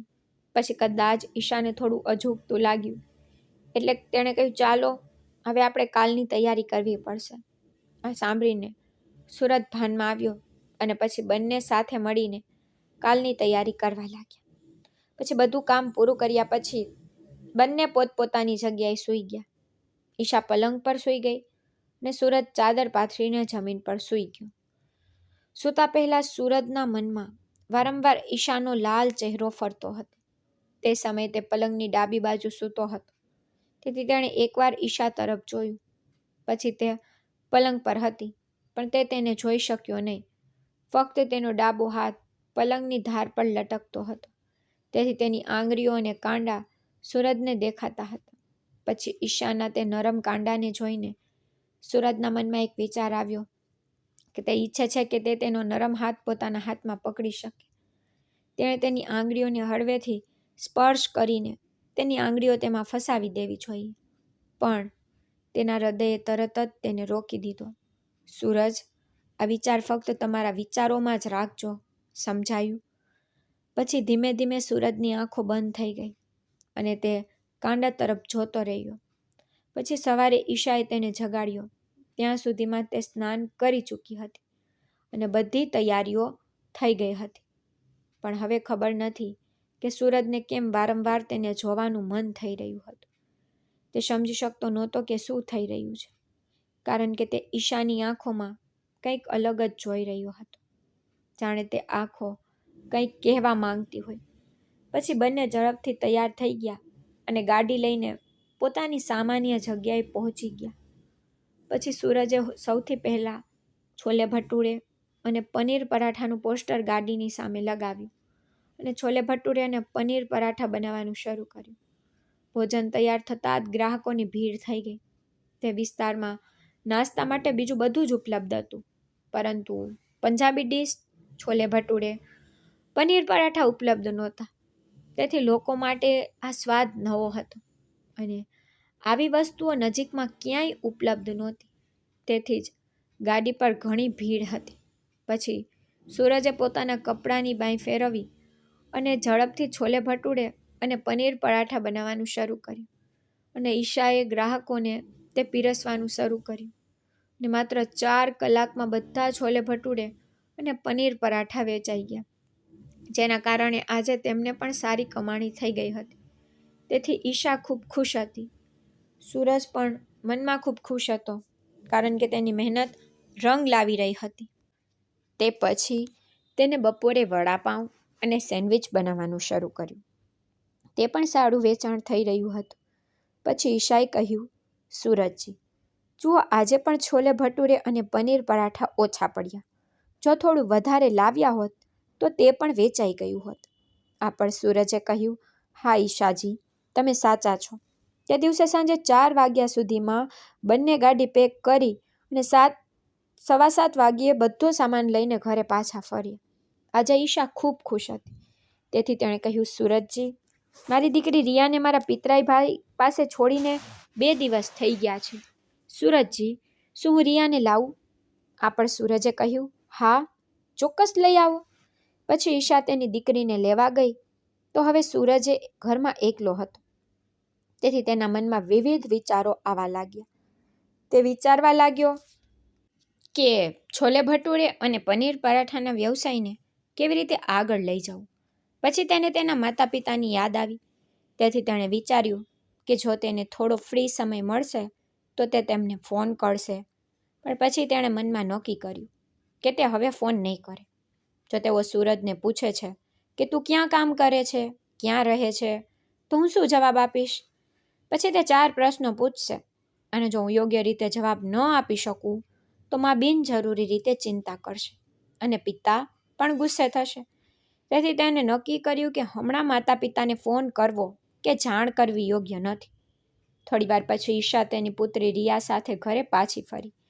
રિયા 5 વર્ષની હતી અને ખૂબ જ સુંદર હતી. સૂરજ તેને જોઈને હસ્યો.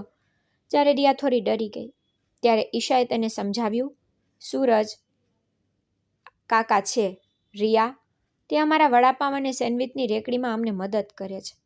પછી રિયાએ પૂછ્યું, ખરેખર મમ્મી? પછી સૂરજે કહ્યું, હા દીકરા, તારું નામ શું છે? તો રિયાએ કહ્યું, મારું નામ રિયા છે. પછી સૂરજે કહ્યું કે તારું ખૂબ જ સુંદર નામ છે. પછી રિયાએ કહ્યું, આભાર કાકા. રિયા ખરેખર ખૂબ જ સુંદર હતી. સારું. રાત્રે ઈશા અને રિયા પલંગ પર સૂઈ ગયા અને સૂરજ તેની સામાન્ય જગ્યાએ ચાદર પાથરીને જમીન પર સૂઈ ગયો. પછી બીજા દિવસે બંને સવારે વહેલા ઉઠ્યા અને બેગ લઈને પોતપોતાના સ્થાને પહોંચ્યા. આજે પણ તેમનો ધંધો ખૂબ જ સારો ચાલી રહ્યો હતો. તો સૂરજ ઈશાને કહ્યું, ઈશાજી, અહીં ઘણા ગ્રાહકો છે.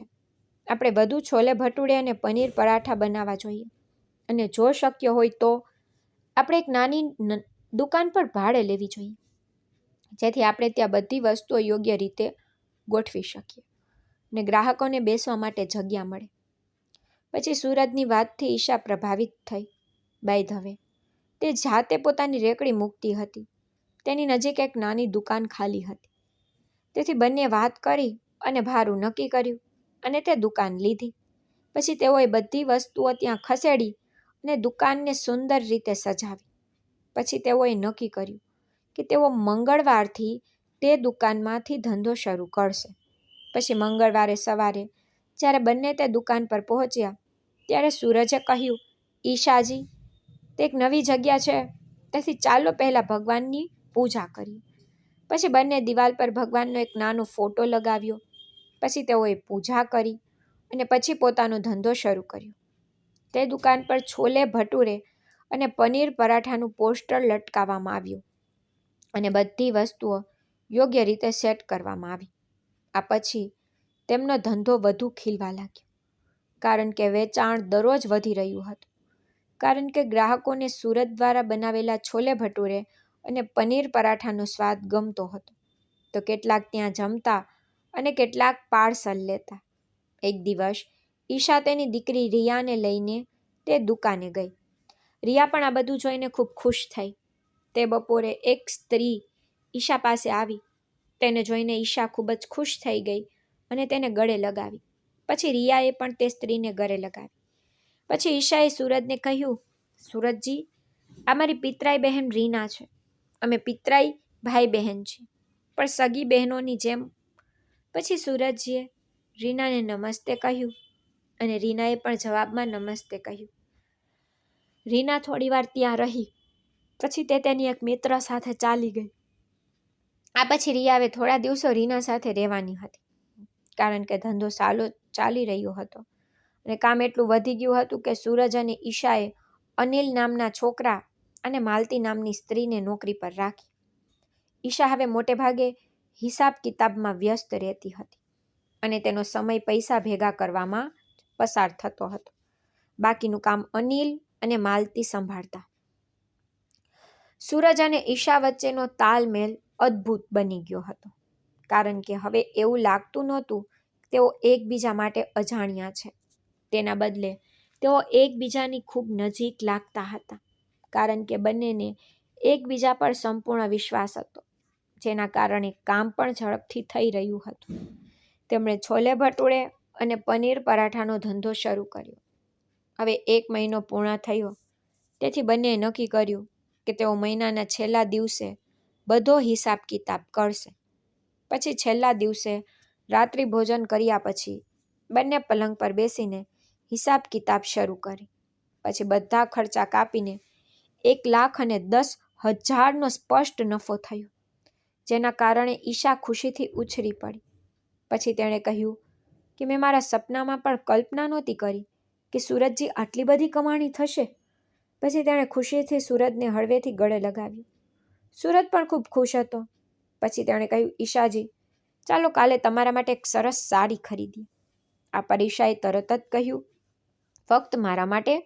તમારા માટે કંઈ નહીં? પછી સૂરજ હસતા હસતા કહ્યું, ઠીક છે, આપણે તમારા માટે, મારા માટે અને રિયા માટે પણ કંઈક ખરીદશું. પછી આ સાંભળીને ઈશા વધુ ખુશ થઈ ગઈ. હવે ઈશાના ચહેરા પર એક અલગ જ પ્રકારની ખુશી છલકાઈ ગઈ. રાત થઈ ગઈ હતી. ઘડિયાળમાં 12 વાગ્યાનો સમય હતો. પછી સૂરજ બોલ્યો, ચાલો હવે સૂઈ જઈએ ઈશાજી, કાલે ઘણું કામ છે. આ પર ઈશા સંમત થઈ ગઈ. હા, તમે સાચા છો. પછી સૂરજ પલંગ પરથી નીચે ઉતર્યો અને બેડશીટ ફ્લોર પર ફેલાવા લાગ્યો. પછી ઈશાએ તેને રોક્યો અને કહ્યું, સૂરજજી, શું કંઈક કહી શકું? પછી સૂરજ બોલ્યો, હા કહો. પછી ઈશાએ કહ્યું, મને તે ગમતું નથી જ્યારે તમે દરરોજ ફ્લોર પર સૂવો છો. આ પર સૂરજે જવાબ આપ્યો, ઓહ, એવું કંઈ નથી, મને તેની આદત છે. ઈશાજી, ચિંતા ન કરો. પણ ઈશાએ કહ્યું, મને તે ગમતું નથી. પહેલાં પરિસ્થિતિ અલગ હતી, પણ હવે આટલું કહ્યા પછી તે અટકી ગઈ. પછી તે કંઈક કહેવા માંગતી હતી, પણ તે આગળ કંઈ બોલી શકી નહીં. થોડા વિરામ પછી તેણે કહ્યું, છોડી દો, તમે ઘણા દિવસોથી નીચે સૂઈ રહ્યા છો. આજે હું નીચે સૂઈશ, તમે પલંગ પર સૂઈ જાઓ. પછી ઈશાએ ખૂબ જ મક્કમતાથી કહ્યું. પણ સૂરજે ના પાડી. ના ઈશાજી, તમને બિનજરૂરી તકલીફ પડશે. આ પર ઈશા થોડી વાર ચૂપ રહી અને પછી કહ્યું, સારું, પલંગ મોટો છે, હું પણ સૂઈ શકું છું. જો તમને કોઈ સમસ્યા ન હોય તો તમે પણ સૂઈ શકો છો. આ સાંભળીને સૂરજ સંપૂર્ણપણે મૂંઝાઈ ગયો, કારણ કે તે સમજી ગયો કે ઈશા શું કહેવા માંગે છે. તેથી સૂરજ વિચારવા લાગ્યો કે હા કહે કે ના. પછી તે કંઈ સમજી શક્યો નહીં, કારણ કે પછી તેના મોંમાંથી શબ્દો નીકળતા નહોતા. પણ ઈશાએ એટલા પ્રેમથી કહ્યું હતું કે સૂરજ તેનો આદર કરતો હતો અને કહેતો હતો, ના ઈશાજી, હું જાણું છું કે તમારું હૃદય ખૂબ મોટું છે, પણ તમે ઉપર સૂઈ જાઓ, હું નીચે સૂઈ જઈશ. પછી બંને પોતાની જગ્યાએ સૂઈ ગયા. હવે સૂરજ ચાદર ઓઢીને સૂઈ ગયો, પણ તેને ઊંઘ ન આવી, કારણ કે તેને ઘણા દિવસોની મહેનતનું એટલું સારું પરિણામ મળ્યું હતું કે તેના મનમાં ઘણા વિચારો આવી રહ્યા હતા. રાતના 12:30 વાગ્યા હશે જ્યારે સૂરજને બાથરૂમ જવાનું થયું. ત્યારે તે ઘરની બહારના નાના બાથરૂમમાં ગયો અને જ્યારે તે પાછો ફર્યો ત્યારે તેણે જોયું કે ઈશા બેડ પર બેઠી હતી. સૂરજે પૂછ્યું, શું થયું ઈશાજી? શું તમને ઊંઘ નથી આવતી? ઈશાએ કહ્યું, હા, મને ઊંઘ નથી આવતી. પછી સૂરજે જઈને તેની બાજુમાં બેઠો. ત્યાં ઈશા બેડ પર બેઠી હતી. રૂમનો મોટો બલ્બ બંધ હતો. ફક્ત એક નાનો નાઇટ બલ્બ પ્રગટાવવામાં આવ્યો હતો. તેના પ્રકાશમાં ઈશાનો ચહેરો ચમકી રહ્યો હતો, જે તેની સુંદરતામાં વધારો કરી રહ્યો હતો. પછી ઈશાએ કહ્યું, સૂરજજી, જુઓ, હું આટલા મહિનાઓથી આ ધંધો એકલી ચલાવી રહી હતી ને 5 મહિના કામ કર્યા પછી પણ મને 1 મહિના જેટલા પૈસા મળતા નથી. આ બધું તો તમારા કારણે થયું છે. પછી તેનું હૃદય આનંદથી ભરાઈ ગયું, કારણ કે તેના અવાજમાં ખુશી સ્પષ્ટ દેખાઈ રહી હતી. પછી સૂરજને પણ લાગ્યું કે તે પણ આ ખુશીનો ભાગ છે અને તેનું હૃદય ખુશીથી ભરાઈ ગયું. પછી તેણે કહ્યું, ઈશાજી જુઓ, આપણો ધંધો ક્યાં જશે? આપણને ફક્ત ભગવાનના આશીર્વાદની જરૂર છે. પછી વાત કરતી વખતે સૂરજે પલંગની ધાર પર હાથ રાખ્યો. પછી અચાનક ઈશાએ સૂરજના હાથ પર હાથ મૂક્યો. પછી સૂરજને લાગ્યું કે કદાચ ભૂલથી આવું થયું હશે.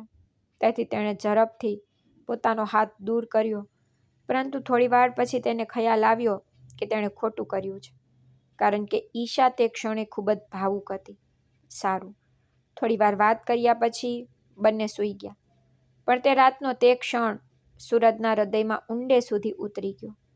સવારે સૂરજની આંખો ખુલી. પછી તે ચાદર પર બેઠો. પછી તેણે બાજુ તરફ જોયું. ઈશા ત્યાં ઊભી હતી અને કદાચ તેની સાડી બરાબર કરી રહી હતી. પછી સૂરજની નજર અજાણતા તેની તરફ ગઈ અને તે ક્ષણે તેમની નજર મળી. ઈશા ચોંકી ગઈ. પછી સૂરજ પણ ગભરાઈ ગયો અને બીજી દિશામાં જોવા લાગ્યો. પછી સૂરજ બોલ્યો, ઈશાજી, મને માફ કરશો, પણ તે આગળ કંઈક કહેવાનું વિચારી શક્યો નહીં. પછી શબ્દો તેના ગળામાં અટવાઈ ગયા હોય તેવું લાગ્યું. પછી તેણે ઝડપથી ચાદર ઢાંકી દીધી અને ફરીથી સૂઈ ગયો. પછી થોડી વાર પછી ઈશાનો અવાજ આવ્યો, અરે ઉઠો, હું તૈયાર છું. પછી સૂરજ ઊભો થયો, ઝડપથી બાથરૂમમાં ગયો અને દાંત સાફ કર્યા. તેણે સ્નાન કર્યું અને કામ માટે તૈયાર થવા લાગ્યો. પણ સવારનો તે બનાવ તેને બેચેન બનાવી રહ્યો હતો. હવે ઈશા પણ તેને જોવામાં અચકાતી હતી અને સૂરજ પણ તેની આંખોમાં જોવાની હિંમત ન કરી. પછી બંને પોતાની નાની દુકાન તરફ ચાલ્યા ગયા. પછી રસ્તા પર ચાલતી વખતે સૂરજ હિંમત ભેગી કરીને બોલ્યો, ઈશાજી, સવાર માટે માફ કરશો. પછી ઈશાએ રસ્તામાં રોકાઈને પૂછ્યું, શા માટે માફ કરશો? સૂરજે જવાબ આપ્યો કે હું સવારે ઉઠ્યો અને તમે સારી બરાબર કરી રહ્યા હતા. પછી મેં ખરેખર તમને જાણી જોઈને જોયા નહીં. હું અચાનક જાગી ગયો. આ પર ઈશા થોડી હસી પડી અને કહ્યું, ઓહ, ઠીક છે, ખરાબ ન લગાડો. શું થયું તે ભૂલી જાઓ. પછી તેના આ શબ્દો સાંભળીને સૂરજના મન પરનો બોજ હળવો થયો. પછી તેને લાગ્યું કે જાણે તેના માથા પરથી ભારે પથ્થર હટી ગયો હોય. હવે તેનું મન હળવું થઈ ગયું. તે દિવસે પહેલીવાર સૂરજ અને ઈશા સાથે બજારમાં ગયા. પછી બંને એકબીજા માટે સારા કપડાં ખરીદ્યા. રિયા માટે પણ નવો ડ્રેસ ખરીદ્યો. પછી ઈશા સૂરજને તેની પિતરાઈ બહેન રીનાના ઘરે લઈ ગઈ. રિયા પણ ત્યાં હતી. ઈશાએ તેને કપડાં રીના અને રિયાને આપ્યા. પછી બંને ખૂબ ખુશ થયા. પછી તેઓ ત્યાં થોડીવાર વાતો કરતા રહ્યા. પછી સૂરજ અને ઈશા ઘરે પાછા ફર્યા. પછી ઈશાએ નક્કી કર્યું કે રિયા થોડા વધુ દિવસો રીના સાથે રહેશે. ધંધો પણ દિવસે ને દિવસે વધતો જતો હતો.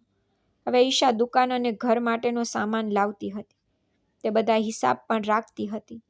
પણ છતાં સૂરજને તેના પર પૂરો વિશ્વાસ હતો, કારણ કે છેલ્લા 3 મહિનાથી બંને સાથે કામ કરતા હતા અને બંને એકબીજાનું ખૂબ સન્માન કરતા હતા.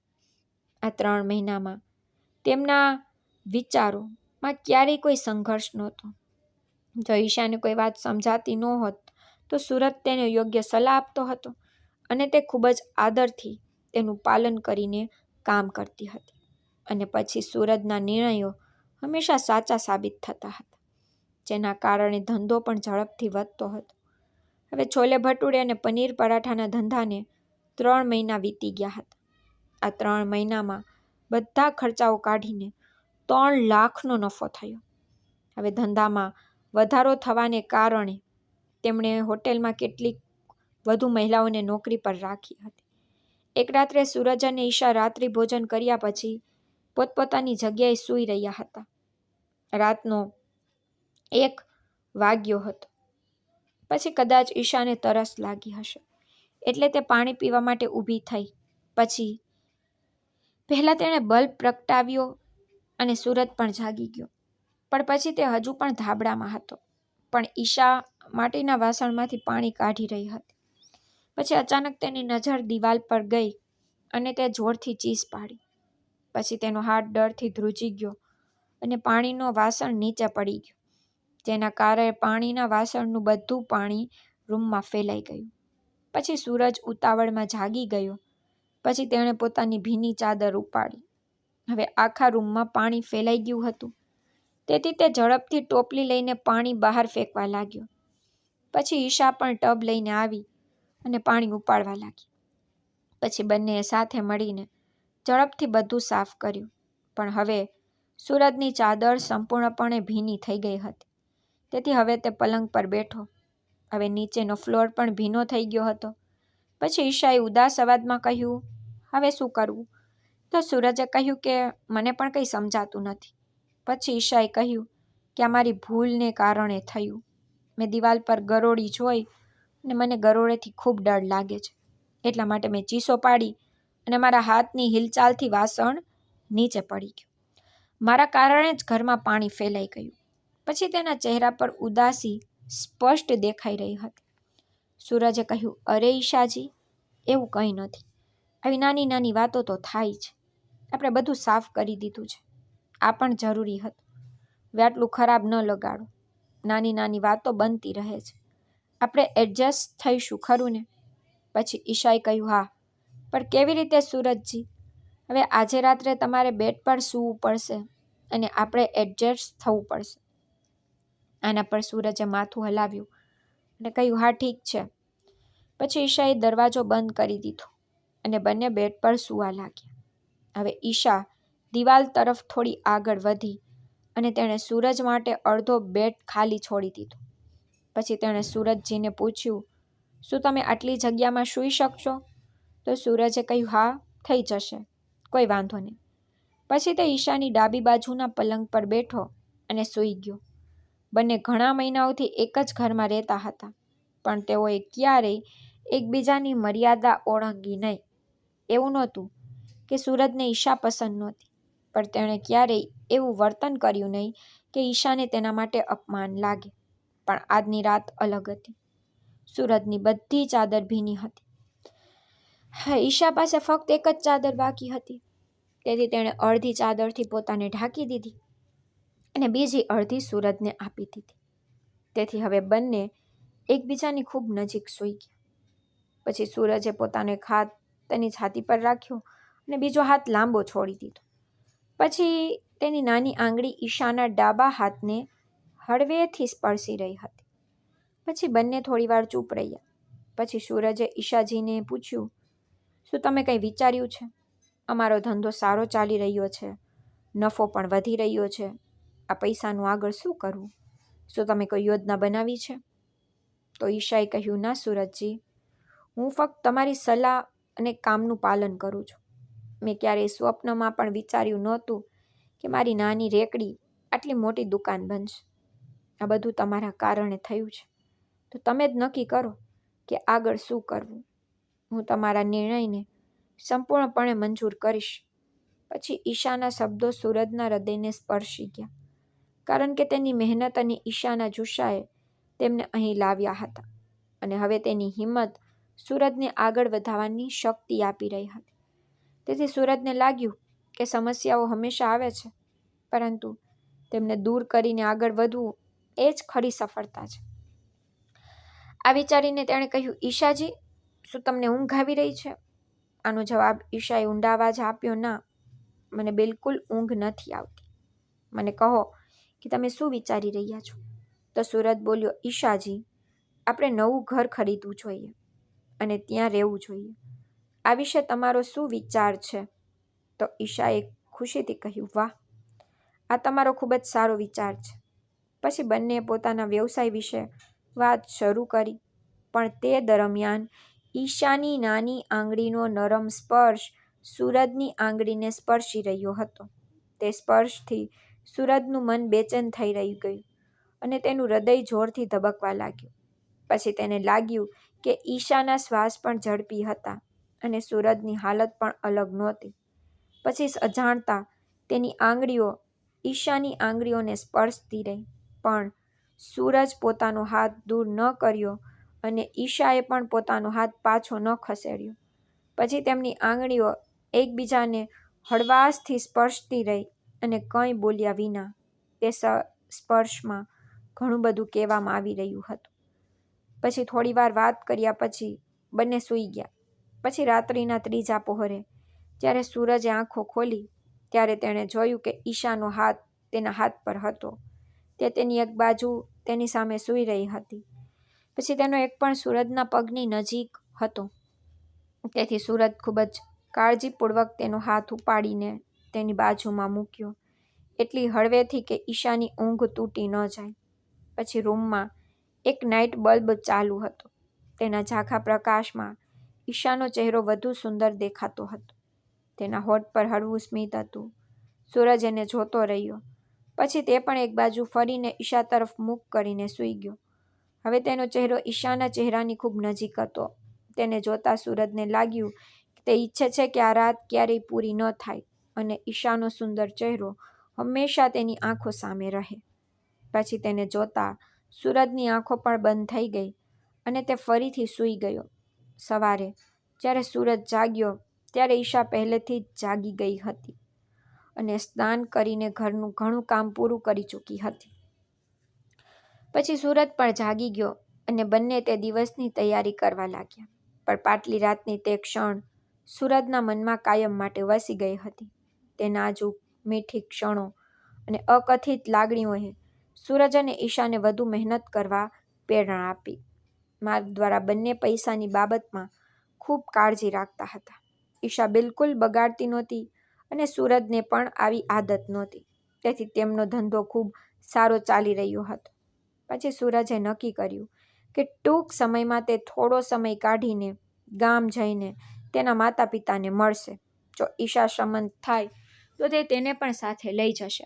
પરંતુ એક દિવસ ઈશાને ખૂબ જ માથાનો દુખાવો થયો. તેથી સૂરજે તેને બપોરે ઘરે જઈને આરામ કરવા કહ્યું. તે દિવસે સૂરજે સાંજે 7 વાગ્યે હોટલ બંધ કરી દીધી. પછી કામદારો પોતપોતાના ઘરે ગયા. પછી સૂરજે જરૂરી વસ્તુઓ ગોઠવી અને ઘરે જવા રવાના થઈ ગયો. રસ્તામાં તેને ઈશા કલેક્શન નામની કપડાની દુકાન દેખાઈ. નામ જોઈને સૂરજનો ચહેરો સ્મિતથી ચમકી ગયો અને તે દુકાનની અંદર ગયો. ત્યાં તેને આછા ગુલાબી રંગની સાડી ખૂબ ગમી. તેથી તેણે ઈશા માટે તે ખરીદી. ઘરે પહોંચતા ઈશા રસોડામાં રસોઈ બનાવી રહી હતી. તો સૂરજે ઈશાને પૂછ્યું કે હવે તમે કેવું અનુભવો છો? તો ઈશાએ કહ્યું, હા, હું હવે ઠીક છું. મેં ગોળી લીધી, મને સારું લાગે છે. પછી સૂરજે બેગમાંથી સાડી કાઢીને ઈશાને આપી. સાડી જોતાં જ ઈશાના ચહેરા પર એક સુંદર સ્મિત ખીલી ગયું. પછી તેણે કહ્યું, સૂરજજી, આ સાડી તમે મારા માટે લાવ્યા છો? આજે કંઈ ખાસ છે? તો સૂરજ હસતા હસતા બોલ્યો, બસ મને કહો તમને ગમી કે નહીં? તો ઈશાએ કહ્યું, હા, મને ખૂબ ગમી. આ રંગ મારો પ્રિય રંગ છે. પછી સૂરજે કહ્યું કે તે પહેરો અને મને બતાવો. આ પર ઈશાએ શરમાઈને કહ્યું, ના, હમણાં જ કેમ? પણ સૂરજ આગ્રહ કરીને દરવાજો બંધ કરીને બહાર ગયો. પછી 5-7 મિનિટ પછી ઈશાએ તેને બોલાવ્યો. સૂરજ અંદર ગયો અને તે તેને સાડીમાં જોઈને દંગ રહી ગયો, કારણ કે તે સાડી તેના આખા શરીર પર અદ્ભુત દેખાઈ રહી હતી. તે ખૂબ જ સુંદર દેખાઈ રહી હતી. પછી તેના ચહેરા પર એક અલગ જ ખુશી દેખાઈ રહી હતી. પછી ઈશાએ પૂછ્યું કે સાડી કેવી દેખાય છે અને હું તેમાં કેવી દેખાઈ રહી છું? તો સૂરજ બોલ્યો, એકદમ અદ્ભુત. પછી તે કંઈક બીજું કહેવા જતો હતો પણ અટકી ગયો. પછી ઈશા મોટી આંખોથી તેની તરફ જોવા લાગી. હવે સૂરજ તેની નજીક જવા જતો હતો ત્યારે ઈશા શરમાઈને બોલી, ઠીક છે, ઠીક છે, હવે હું ભોજન બનાવીશ, તમે જલ્દી ફ્રેશ થઈ જાઓ. તેથી સૂરજ ફ્રેશ થવા ગયો, પણ હવે ઈશાનો તે સાડીનો દેખાવ તેના મનમાં વસી ગયો હતો, કારણ કે તે ખરેખર ખૂબ જ ખાસ દેખાતી હતી. તેની ખુશી જોઈને સૂરજને લાગ્યું કે તેની મહેનત સફળ થઈ. પછી તેની નજર ઈશા પરથી હટતી નહોતી. તે આ સાડીમાં અપ્સરા જેવી દેખાઈ રહી હતી, પણ હવે તે ગેસ પાસે ઊભી હતી અને ખોરાક બનાવવા લાગી. તો આખરે સૂરજ ધીરજ ગુમાવી ઈશા પાસે ગયો અને તેની ખૂબ નજીક ઊભા રહીને પૂછ્યું, તમે રાત્રિ ભોજન માટે શું બનાવી રહ્યા છો? પછી ઈશાએ તેને પોતાની આટલી નજીક જોઈને થોડો આઘાત પામીને કહ્યું, હું ભરેલા કારેલાનું શાક અને રોટલી બનાવી રહી છું. તમને ગમે છે? તો સૂરજે તેની આંખોમાં જોયું અને જવાબ આપ્યો, હા, મને ખૂબ ગમે છે. આટલું કહીને તેણે હરવાશથી પોતાનો એક હાથ ઈશાના ડાબા ખંભા પર મૂક્યો. પછી તે તેની જમણી બાજુ ઊભો હતો, તેથી તેનો ચહેરો સ્પષ્ટ દેખાઈ રહ્યો હતો, પણ ઈશા કંઈ બોલી નહીં. આનાથી સૂરજની હિંમત થોડી વધુ વધી ગઈ. પછી તેના મૌને સૂરજને ઘણું બધું કહી દીધું. પછી તે થોડી ક્ષણો માટે ત્યાં જ ઊભો રહ્યો. તે ક્ષણે જાણે સમય થંભી ગયો હોય તેવું હતું. જોકે તેનું હૃદય જોરથી ધબકતું હતું અને તેના શ્વાસ પણ અલગ ગતિએ હતા. પણ પછી પ્રેશર કુકરની સીટી જોરથી વાગી અને બંને ભાનમાં આવ્યા. પછી ઈશાએ ઝડપથી આગળ વધી અને કુકરની સીટી દબાવી દીધી. પછી સૂરજ પણ તેને જગ્યા આપીને પાછળ હટી ગયો. હવે તેનું મન થોડું મૂંઝવણમાં હતું, તેથી તેણે ઉતાવળમાં ખૂણામાં રાખેલી વસ્તુઓ ગોઠવવાનું શરૂ કર્યું. ફક્ત તેના મનને બીજે ક્યાંક વાળવાનો પ્રયાસ કરી રહ્યો હતો, કારણ કે હવે તેની પાસે ઈશા તરફ જોવાની હિંમત નહોતી. પછી ઈશા તરત જ બહાર નીકળી ગઈ. પછી સૂરજ થોડીવાર ત્યાં જ ઊભો રહ્યો. પછી અચાનક તેના મનમાં વિચારોનું તોફાન ઊભું થવા લાગ્યું કે તે સમજી શકતો નહોતો. પછી થોડીવાર પછી ઈશા ધીમે ધીમે અંદર પાછી આવી. પછી તેના પગલાંનો અવાજ ખૂબ જ નરમ હતો. તે અંદર આવી, પણ સૂરજ તેની તરફ જોતો નહોતો. ઈશા પણ આવીને રસોઈ બનાવવા લાગી. પછી લગભગ 20 મિનિટ સુધી બંને વચ્ચે એક પણ શબ્દ બોલાયો નહીં. હવે ઘરમાં એક વિચિત્ર શાંતિ હતી. જોકે સૂરજ તેને જોવા માંગતો હતો, પણ તેની આંખોમાં જોવાની હિંમત નહોતી. છેવટે તેણે પોતાનું ધ્યાન બીજા કામ પર કેન્દ્રિત કર્યું, પણ તેનું મન ફક્ત ઈશાની આસપાસ જ ફરતું હતું. હવે તેને લાગવા લાગ્યું કે કદાચ તેણે ભૂલ કરી છે, કારણ કે ઈશા પણ તેની તરફ જોતી નહોતી. એટલે જ સૂરજ તેના વર્તનથી થોડો અસ્વસ્થ થવા લાગ્યો. આખરે સૂરજ હિંમત ભેગી કરીને ઈશા કહ્યું. પછી બોલતાની સાથે જ ઈશાએ હા પાડી. પછી સૂરજે ફરીથી ઈશાજી કહ્યું, પણ આ પછી તે કોઈ શબ્દ વિચારી શક્યો નહીં. પછી તે અટવાઈ ગયો અને કહ્યું કે ભૂલથી મારો હાથ ખંભા પર હતો, મારો મતલબ એવો નહોતો. પછી તેના મોંમાંથી કોઈ શબ્દો નીકળ્યા નહીં, જાણે શબ્દો તેના ગળામાં અટવાઈ ગયા હોય. પછી ઈશાએ તેનો ચહેરો તેની તરફ ફેરવ્યો અને શ્વાન સ્વરે કહ્યું, હા, ઠીક છે, હું સમજી ગઈ છું કે તમે શું કહેવા માંગો છો. પછી તે હળવું હસી. તેનું સ્મિત જોઈને સૂરજનું મન થોડું હળવું થયું. પછી ઈશાએ વિષય બદલ્યો અને કહ્યું, ચાલો, ભોજન તૈયાર છે, ચાલો આજે વહેલા ખાઈ લઈએ. મારે પણ દવા લેવી છે. તે હવે ખુલીને બોલી રહી હતી, જેનાથી સૂરજને ઘણી રાહત મળી. પછી બંને સાથે બેસીને જમવા લાગ્યા. ભોજન ખૂબ જ સરળ પણ સ્વાદિષ્ટ હતું. ભોજન ખાધા પછી સૂરજે કહ્યું કે હું દુકાને જઈશ અને પાછો આવીશ. આ પર ઈશાએ કહ્યું, રાહ જુઓ, હું પણ આવું છું. પણ સૂરજે એને રોકી કહ્યું, આજે તમારી તબિયત સારી નથી, એટલે તમે આરામ કરો. પછી થોડી જીદ પછી ઈશા સંમત થઈ ગઈ અને ઘરે જ રહી ગઈ અને સૂરજ દુકાને ગયો. ત્યાં બધું કામ પૂરું કરીને ઘરે પાછો ફર્યો. બીજા દિવસે સવારે ઈશાએ સૂરજને કહ્યું, સૂરજજી, હું તમને કંઈક કહેવા માંગુ છું. તો સૂરજે કહ્યું, હા, મને કહો. પછી ઈશા થોડી અટકી ગઈ અને બોલી, મારી દીકરી રિયા, તે મારી દૂરની બહેન રીના સાથે રહેતી નથી, પણ મેં તેને હોસ્ટેલમાં રાખી છે. પછી સૂરજ શાંતિથી સાંભળી રહ્યો હતો. પછી ઈશાએ આગળ કહ્યું, મેં તમને પહેલાં સત્ય કહ્યું નહોતું, કારણ કે મને લાગ્યું હતું કે તમને ખરાબ લાગશે. તમે વિચારશો કે હું મારી દીકરીને મારાથી કેમ દૂર રાખું છું. પણ મને લાગે છે કે આ નિર્ણય તેના ભવિષ્યને સુરક્ષિત કરવા માટે યોગ્ય છે. તે સારું શિક્ષણ મેળવશે ત્યારે જ તો તે પોતાના પગ પર ઊભી રહી શકશે. અને જો તે મારી સાથે રહેશે તો મને ખાતરી નથી કે તે યોગ્ય રીતે અભ્યાસ કરી શકશે. પછી સૂરજ તેની વાત સાંભળીને બોલ્યો, ઈશાજી, તમે ખૂબ જ સારો નિર્ણય લીધો છે. આજના યુગમાં શિક્ષણ વિના કોઈ પોતાનું સ્થાન બનાવી શકતું નથી, છોકરો હોય કે છોકરી. તેથી શિક્ષણ એ સફળતાની સૌથી મોટી ચાવી છે. તેથી તમે બિલકુલ સાચું કર્યું છે. પછી સૂરજની વાત સાંભળીને ઈશાને ખૂબ જ રાહત થઈ, જેનાથી ઈશાના ચહેરા પર થોડું સ્મિત આવ્યું. જ્યારે પહેલાં તેણીને લાગતું હતું કે કદાચ સૂરજ તેની પુત્રી રિયાને હોસ્ટેલમાં રાખવાના નિર્ણયનો વિરોધ કરશે, પરંતુ સૂરજના સમર્થનથી તેણીને માનસિક શાંતિ મળી. ઉપરાંત રિયાના ભવિષ્ય માટે સૂરજની ઈશા પ્રત્યેની સરળતા જોઈને તેના પ્રત્યેનો તેનો આદર વધુ વધી ગયો. પછી સૂરજ બોલ્યો, ઈશાજી, હું પણ તમને કંઈક કહેવા માંગુ છું. તો ઈશાએ સરળતાથી જવાબ આપ્યો, હા, કહો. તો સૂરજ બોલ્યો, ઈશાજી, હું સંગમપુર ગામથી આવ્યો છું. ઘણા મહિના થઈ ગયા છે. મારા માતા પિતાને ખૂબ યાદ કરી રહ્યો છું. મેં આટલા દિવસોમાં એક પણ વાર તેમને ફોન કર્યો નથી. તેથી તેઓ મારા વિશે ખૂબ ચિંતિત હશે. તેથી હું મારા ગામ જઈને તેમને મળવાનું વિચારી રહ્યો છું. આ સાંભળીને તો ઈશા ખૂબ ખુશ થઈ ગઈ. તેણીએ ઉત્સાહથી કહ્યું, તો પછી તમે શેની રાહ જુઓ છો? આજે જ તમારા માતા પિતાને મળવા જાઓ. અને હા, તેમના માટે પણ થોડી સારી વસ્તુઓ લઈ જાઓ. આટલું કહીને ઈશા કબાટ પાસે ગઈ અને તેના નાના બોક્સમાંથી 1 લાખ કાઢ્યા અને સૂરજને આપતા કહ્યું, આમાંથી તમારા માતા પિતા માટે કંઈક ખરીદો અને બાકીના પૈસા તેમને આપી દો. પછી સૂરજ તેની તરફ જોઈને બોલ્યો, ઈશાજી, મને આટલા પૈસાની જરૂર નથી. આ સાંભળીને ઈશાના ચહેરા પર શાંત અને સમજદાર સ્મિત આવી ગયું. તેણે કહ્યું, ચિંતા ના કરો, તમે આ પૈસા કમાયા છે. જો તમે તમારા માતા પિતા માટે ખર્ચ નહીં કરો તો કોના માટે કરશો?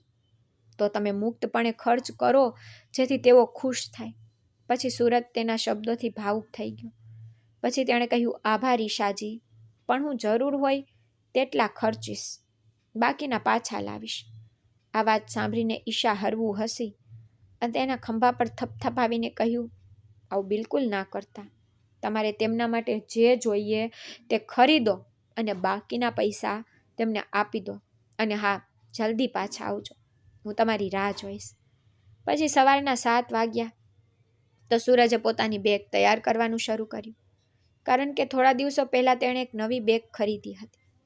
પછી ઈશાએ તેને કેટલીક વસ્તુઓ પેક કરવામાં પણ મદદ કરી. પછી સૂરજે તેના કપડાં, કેટલીક જરૂરી વસ્તુઓ અને તે 1 લાખ બેગમાં રાખ્યા. પછી ઈશાએ કહ્યું, હવે તમે જાઓ, હું હોટલનું ધ્યાન રાખીશ, ચિંતા ના કરો. હવે સૂરજના દરવાજામાંથી બહાર નીકળતા વખતે ઈશા દરવાજા પર ઊભી હતી. પછી સૂરજે પાછળ ફરીને તેની તરફ જોયું. તે પણ સૂરજ તરફ જોઈ રહી હતી. તે જ ક્ષણે સૂરજનું હૃદય ભરાઈ ગયું. પછી તે ઈશા પાસે ગયો. તેણે તેનો હાથ પકડીને તેને ગળે લગાવી. પછી ઈશાએ પણ તેને હળવાશથી ગળે લગાવી. પણ પછી સૂરજને યાદ આવ્યું કે તેઓ ઘરની બહાર હતા અને લોકો રસ્તા પર આવી રહ્યા હતા.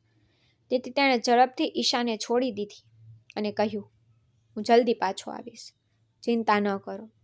પછી ઈશાએ હળવા સ્મિત સાથે તેને વિદાય આપી અને સુરત સંગમપુર ગામ જવા રવાના થયો. ગામમાં પહોંચ્યા પછી તેણે તેની મા સુનીતા માટે સાડીઓ, તેના પિતા રમેશ માટે ધોતી અને કુર્તો અને કેટલીક ખાવાની વસ્તુઓ ખરીદી. તેણે આ બધું ખરીદવામાં 10,000 ખર્ચ કર્યા. પછી જ્યારે તે ઘરે પહોંચ્યો ત્યારે તેના માતા પિતા તેને જોઈને ખૂબ ખુશ થઈ ગયા. પછી સૂરજે બધી વસ્તુઓ તેમની સામે મૂકી. પછી સુનીતાની આંખોમાં આંસુ આવી ગયા. તેણે કહ્યું, દીકરા, આ બધું જરૂરી નહોતું. તું ઠીક છે ને? તું આટલા મહિનાઓથી આવ્યો નહોતો. હું તારી રાહ જોઈ રહી હતી. પછી સૂરજે તેની માના આંસુ લૂછતા કહ્યું, ચિંતા ના કર માં, મેં પુણેમાં સારો વ્યવસાય શરૂ કર્યો છે. હું ટૂંક સમયમાં તને અને પપ્પાને ત્યાં બોલાવીશ. આટલું કહીને તેણે પોતાની બેગમાંથી 90,000 કાઢ્યા અને તેની માને આપ્યા અને કહ્યું, મમ્મી, આ તમારા માટે છે. તમે જે ઈચ્છો તે લો, બધું ખર્ચ કરો. હું થોડા મહિના પછી ફરીથી લાવીશ. પછી સુનીતા કંઈ બોલી નહીં અને પ્રેમથી તેના પુત્રને સૂરજને ગળે લગાવી લીધો. પછી સૂરજ 2 દિવસ ગામમાં રહ્યો, પણ તેનું મન વારંવાર ઈશા અને ધંધા તરફ જતું હતું. તે વિચારી રહ્યો હતો કે શું ઈશા બધું યોગ્ય રીતે સંભાળી શકશે? શું તેને કોઈ સમસ્યાનો સામનો કરવો પડશે કે નહીં? આ વિચારોએ તેને બેચેન કરી દીધો. તેથી જ તે લાંબો સમય રહી શક્યો નહીં અને 3જા દિવસે તે પુણે પાછો ગયો. શહેરમાં પહોંચતાની સાથે જ ઈશાએ સૂરજને જોઈને ખૂબ ખુશી વ્યક્ત કરી. તેણે તેની ગેરહાજરીમાં હોટેલનું બધું કામ ખૂબ સારી રીતે સંભાળ્યું હતું. આ જોઈને સૂરજ તેની મહેનતની પ્રશંસા કરી અને બંનેએ ફરીથી ધંધા પર ધ્યાન કેન્દ્રિત કરવાનું શરૂ કર્યું. પછીના 5 મહિનામાં તેઓએ ખૂબ જ મહેનત કરી, જેના કારણે તેમનો ધંધો પણ ખૂબ જ સારો ચાલ્યો અને હિસાબ યોગ્ય રીતે રાખવાને કારણે તેમને 20 લાખનો ચોખ્ખો નફો થયો. એક સાંજે રાત્રિ ભોજન કરતી વખતે સૂરજે ઈશાને કહ્યું, ઈશાજી, મને લાગે છે કે હવે આપણે બીજું ઘર ખરીદી શકીએ છીએ. આપણી પાસે ઘણા પૈસા છે. પછી ઈશા સાંભળીને ખૂબ ખુશ થઈ અને તેણે કહ્યું કે હું પણ એવું જ વિચારી રહી હતી. ઘર ખરીદવું ખૂબ સારું રહેશે. પછી થોડા દિવસો પછી તો એ 25 લાખમાં 2 રૂમ, રસોડું અને ગ્રાઉન્ડ ફ્લોર પર હોલ ધરાવતું એક સુંદર ઘર ખરીદ્યું. પછી થોડા પૈસાની અછતને કારણે તો એ બેંક પાસેથી લોન લીધી. તે ઘર ખૂબ જ સુંદર અને આરામદાયક હતું. ઘર ખરીદ્યાના માત્ર 2 દિવસ પછી તેઓ ત્યાં શિફ્ટ થયા. હવે સૂરજ અને ઈશાનું જીવન સંપૂર્ણપણે બદલાઈ ગયું હતું. તેમનો ધંધો પૂરજોશમાં ચાલી રહ્યો હતો અને બંને નવા ઘરમાં ખુશીથી જીવી રહ્યા હતા. જો કે આ સાથે સૂરજના મનમાં ઈશા માટે કેટલીક ખાસ લાગણીઓ પણ જાગવા લાગી અને તે તેને પોતાનો જીવનસાથી બનાવવાનું સ્વપ્ન જોવા લાગ્યો. પરંતુ તે સમજી શક્યો નહીં કે ઈશાના હૃદયમાં તેના માટે શું છે. બાય ધ વે, ઈશા ખૂબ જ બુદ્ધિશાળી હતી. તે કોઈ પણ નિર્ણય લેતા પહેલાં ઘણું વિચારતી હતી. તેથી જ સૂરજને ડર હતો કે જો ઈશા તેને ના કહેશે તો તે સહન કરી શકશે. પછી આ વિચાર તેને વારંવાર સતાવતો હતો. પછી દશેરાનો તહેવાર નજીક આવી રહ્યો હતો. તેથી સૂરજે નક્કી કર્યું કે દશેરાના દિવસે તે ઈશાને તેના હૃદયની વાત કહેશે.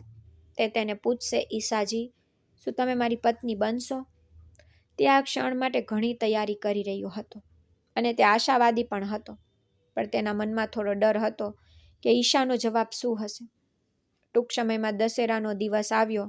દશેરાના દિવસે વહેલી સવારે સૂરજ અને ઈશાએ દુકાન વહેલા ખોલી, કારણ કે આજે એક ખાસ દિવસ હતો. બંને સાથે મળીને નક્કી કર્યું હતું કે આજે દરેક ગ્રાહકને દરેક વસ્તુ પર 30% ડિસ્કાઉન્ટ આપવામાં આવશે, કારણ કે તેમનો વ્યવસાય ખૂબ જ મોટો હતો અને તેમાં ગ્રાહકોનો મોટો હાથ હતો. તેથી આ ડિસ્કાઉન્ટ તેમના પ્રત્યે કૃતજ્ઞતા વ્યક્ત કરવાનો એક નાનો રસ્તો હતો. તે સવારે હોટેલમાં ખૂબ જ ધમાલ હતી, લોકોની ભીડ હતી, છતાં સૂરજ અને ઈશા એક અલગ પ્રકારની મજા માણી રહ્યા હતા. બપોર પછી ગ્રાહકોની ભીડ થોડી ઓછી થઈ ગઈ.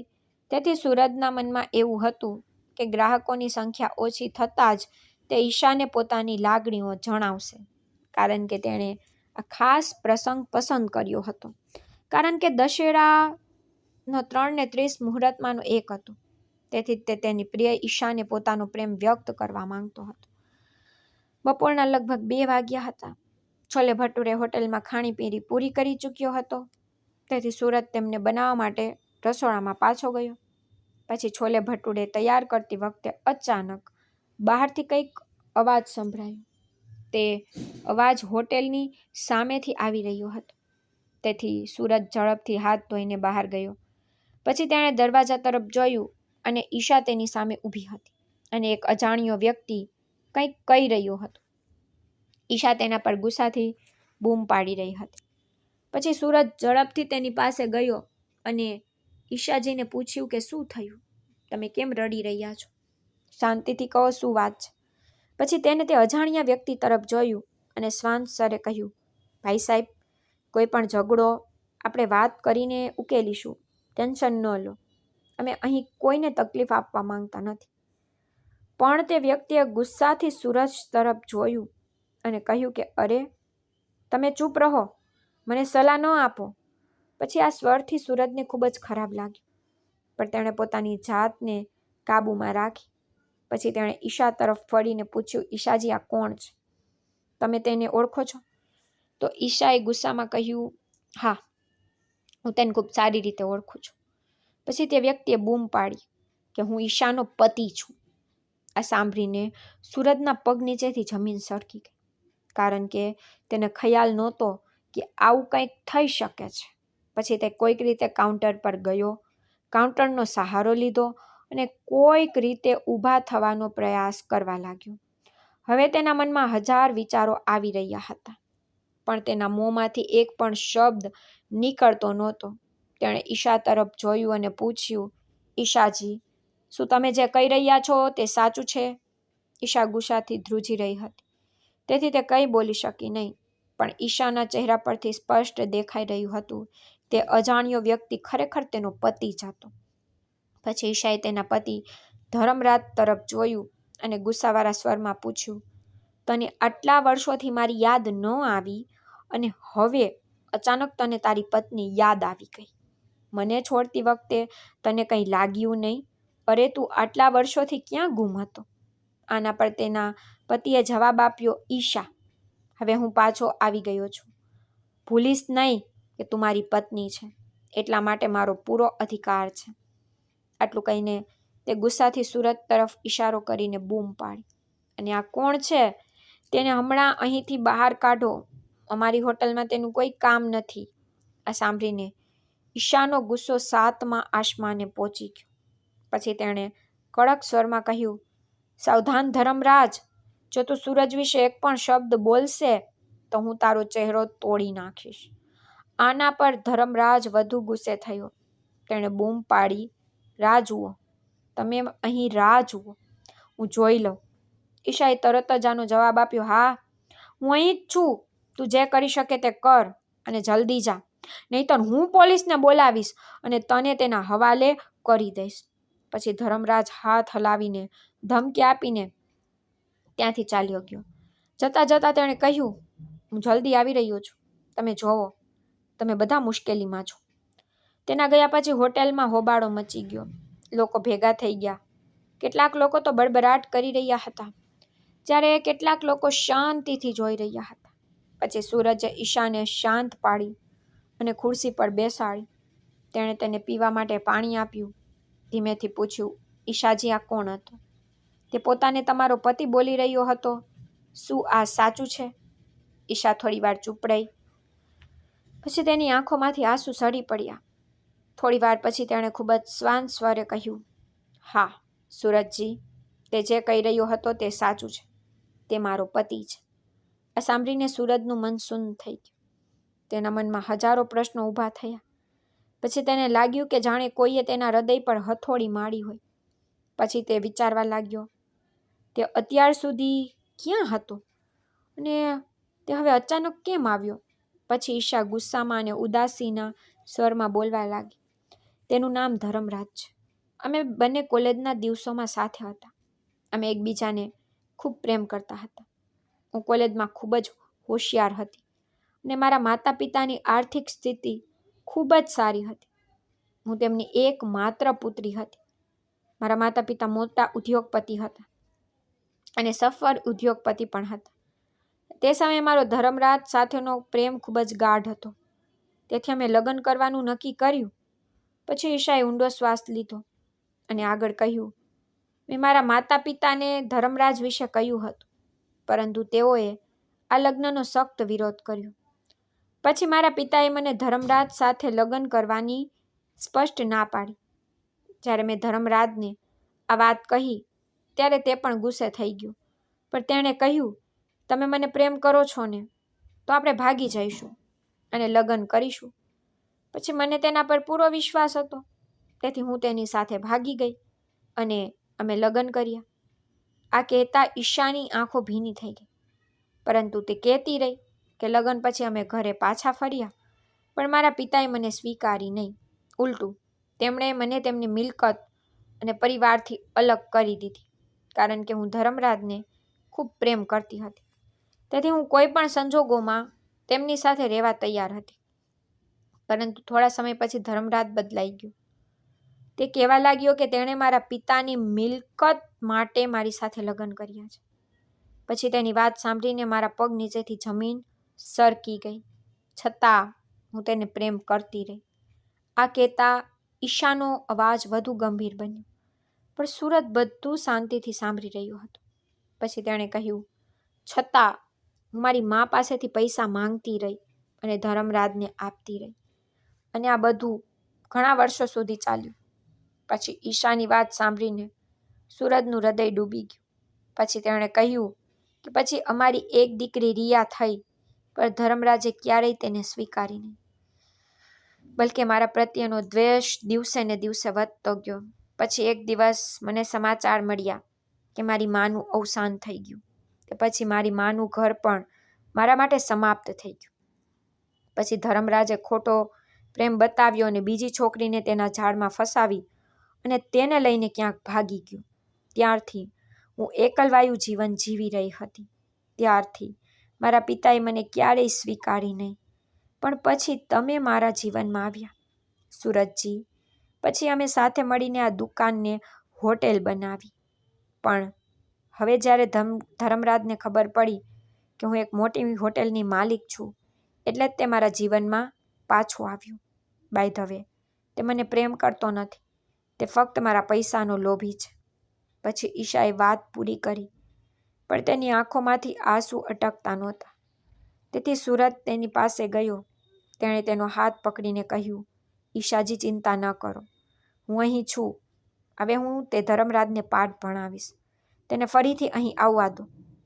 પછી સૂરજે તરત જ પોલીસને ફોન કર્યો. પરંતુ થોડી વારમાં ધર્મરાજ પાછો ફર્યો. આ વખતે તેની સાથે 4 ગુંડા હતા. હોટેલમાં પ્રવેશતાની સાથે જ તેણે સુરત તરફ ઈશારો કર્યો અને ગુંડાઓને આદેશ આપ્યો, આ તે છે, તેના હાથ પગ તોડી નાખો. પછી ગુંડાઓના હાથમાં લાકડીઓ હતી. તેઓ સુરત તરફ આગળ વધ્યા. પણ તે જ ક્ષણે ઈશા સિંહણની જેમ સુરજની સામે ઊભી રહી ગઈ. પછી તે જોરથી બૂમ પાડી, ધર્મરાજ, જો સુરજને કંઈ થયું તો હું તને જીવતો નહીં છોડું. આ જોઈને ધર્મરાજનો ગુસ્સો વધુ ભડકી ગયો. તેણે લાકડી ઉપાડી અને સુરજ પર હુમલો કરવા દોડ્યો, પણ ઈશા આગળ વધીને તેના ગાલ પર જોરથી થપ્પડ મારી દીધી. આ જોઈને બધા સદબદ થઈ ગયા. પણ ધર્મરાજનો ગુસ્સો વધુ બેકાબૂ બની ગયો. તેણે ઈશાના વાળ પકડીને તેને દિવાલ સાથે જોરથી ધક્કો મારી દીધો. પછી ઈશા દિવાલ સાથે એટલી જોરથી અથડાઈ કે તેનું માથું તૂટી ગયું અને તે જમીન પર પડી ગઈ અને તેના માથામાંથી લોહી વહેવા લાગ્યું. આ જોઈને ધર્મરાજ ડરી ગયો. તેણે તેના ગુંડાઓને અહીંથી ઝડપથી ભાગી જવા કહ્યું અને તેઓ બધા તરત જ ત્યાંથી ભાગી ગયા. પછી સૂરજ ઈશા પાસે બેઠો અને તેને ઉપાડવાનો પ્રયાસ કર્યો, પરંતુ તેના માથામાંથી લોહી વહેતું હતું. તેથી તેને શું કરવું તે સમજાયું નહીં. પછી નજીકમાં ઊભેલા એક વ્યક્તિએ કહ્યું, ભાઈ, તેને ઝડપથી હોસ્પિટલ લઈ જા. પછી તે જ વ્યક્તિએ તરત જ એમ્બ્યુલન્સ બોલાવી. પછી સદભાગ્યે થોડી વારમાં એમ્બ્યુલન્સ ત્યાં પહોંચી ગઈ. પછી સૂરજ અને તે વ્યક્તિએ મળીને ઈશાને સ્ટ્રેચર પર સુવડાવી. પછી સૂરજ પણ તેની સાથે એમ્બ્યુલન્સમાં બેસી ગયો. જોકે ઈશા ત્યારે ભાનમાં હતી, પણ તેના મોંમાંથી એક પણ શબ્દ નીકળતો નહોતો. પછી સુરત તેનો હાથ પકડીને બેઠો હતો અને વારંવાર કહી રહ્યો હતો કે ઈશાજી, ચિંતા ન કરો, બધું સારું થઈ જશે, હું તમારી સાથે છું. પછી આ કહેતા સુરતની આંખોમાંથી આંસુ વહેતા હતા અને તે અટકતા નહોતા. આ જોઈને ઈશા કંઈક કહેવાનો પ્રયાસ કરી રહી હતી, પરંતુ તે બોલી શકતી નહોતી. જોકે તેની આંખોમાં આંસુ હતા અને તેના ચહેરા પર દુખાવો સ્પષ્ટ દેખાઈ રહ્યો હતો. હોસ્પિટલ પહોંચતાની સાથે જ ડૉક્ટરોએ તરત જ ઈશાને દાખલ કરી અને તેને ઓપરેશન થિયેટરમાં લઈ ગયા. સુરત ચિંતામાં ડૂબેલો ઓપરેશન થિયેટરની બહાર રાહ જોઈ રહ્યો હતો. થોડી વાર પછી ડૉક્ટર બહાર આવ્યા. પૂછ્યું, તમારો તેની સાથે શું સંબંધ છે? સુરત જવાબ આપ્યો, હું તેનો નજીકનો મિત્ર છું. પછી ડૉક્ટરે ગંભીર સ્વરમાં કહ્યું, તેને માથામાં ગંભીર ઈજા થઈ છે. તેના મગજમાં આંતરિક રક્તસ્રાવ થયો છે, તેથી જ તેની હાલત ખૂબ જ નાજુક છે. જો રક્તસ્રાવ બંધ ન થાય તો તેની યાદશક્તિ પર અસર થઈ શકે છે. તે કંઈક ભૂલી શકે છે અથવા તેના મગજના કોઈ ભાગને નુકસાન થઈ શકે છે, જેના કારણે તે લકવાગ્રસ્ત પણ થઈ શકે છે. સૌથી ખરાબ, તે કોમામાં પણ જઈ શકે છે, પરંતુ અત્યારે એવું લાગતું નથી કે તે કોમામાં છે. આ સાંભળીને સુરતનું હૃદય ડૂબી ગયું. પછી ડૉક્ટરે આગળ કહ્યું, આપણે તાત્કાલિક ઓપરેશન કરવું પડશે. જો વિલંબ થશે તો તે મરી પણ શકે છે. ગમે તે હોય, અમે રક્તસ્રાવ બંધ કરવાનો પ્રયાસ કરીશું, પણ આગળ શું થશે આની કોઈ ગેરંટી નથી. હવે સુરતની આંખો આંસુઓથી ભરાઈ ગઈ.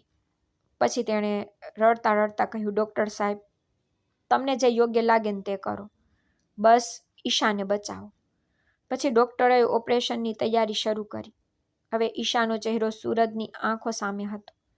તે મનમાં પ્રાર્થના કરી રહ્યો હતો કે ભગવાન કૃપા કરીને મારી ઈશાને બચાવી લો. પછી તેણે ડૉક્ટરને પણ કહ્યું કે ડૉક્ટર સાહેબ, કંઈ પણ કરો, હું ગમે તેટલા પૈસા આપવા તૈયાર છું, પણ કૃપા કરીને મારી ઈશાને બચાવો. હવે સુરતની આંખોમાંથી આંસુ અટકતા નહોતા.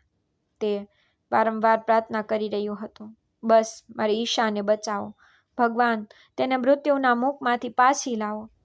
પછી ડૉક્ટરે સુરત તરફ જોયું અને શાંત સ્વરમાં કહ્યું, અમે અમારા શ્રેષ્ઠ પ્રયાસ કરીશું. તમને ભગવાનમાં વિશ્વાસ છે? પછી સુરત તરત જ કાઉન્ટર પર ગયો અને થોડા પૈસા જમા કરાવ્યા.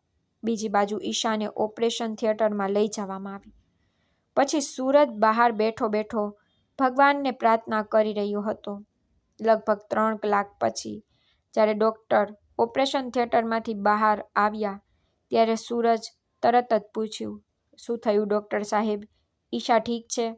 આના પર ડૉક્ટરે શ્વાન સ્વરમાં કહ્યું કે ઓપરેશન સારું થયું છે, પણ તે હજુ પણ બેભાન છે. અમારે તેના હોશમાં આવવાની રાહ જોવી પડશે. તે હોશમાં આવે પછી જ અમે તેની સ્થિતિનો યોગ્ય અંદાજ લગાવી શકીશું. પછી આ સાંભળીને સૂરજને થોડી રાહત થઈ. પછી તેણે ડૉક્ટરનો આભાર માન્યો. ઓપરેશનના 5 દિવસ પછી નર્સ આવી અને કહ્યું કે ઈશાએ તેની આંખો ખોલી છે. આ સાંભળીને સૂરજ ઈશાના રૂમમાં દોડી ગયો. ઈશા હોસ્પિટલના પલંગ પર ખૂબ જ શાંતિથી સૂઈ રહી હતી. જ્યારે સૂરજ તેની નજીક પહોંચ્યો ત્યારે તેણે તેને ધીમેથી જોયું. પછી સૂરજ તેની પાસે બેઠો અને તેનો હાથ પોતાના હાથમાં લીધો. તે સમયે તેના મનમાં ઘણી બધી વાતો આવી રહી હતી, પણ તે જાણતો હતો કે હવે કંઈ કહેવાનો સમય નથી. તેથી તેણે ઈશાને સાંત્વના આપી અને કહ્યું, ઈશાજી, ચિંતા ના કરો, તમે જલ્દી સ્વસ્થ થઈ જશો, હું તમારી સાથે છું. જો કે ઈશા ત્યારે પણ કંઈ બોલી શકી નહીં. પછી તે ફક્ત તેની નાજુક આંખોથી સૂરજ તરફ જોતી રહી. પછી તેના ચહેરા પર દુખાવો સ્પષ્ટ દેખાઈ રહ્યો હતો.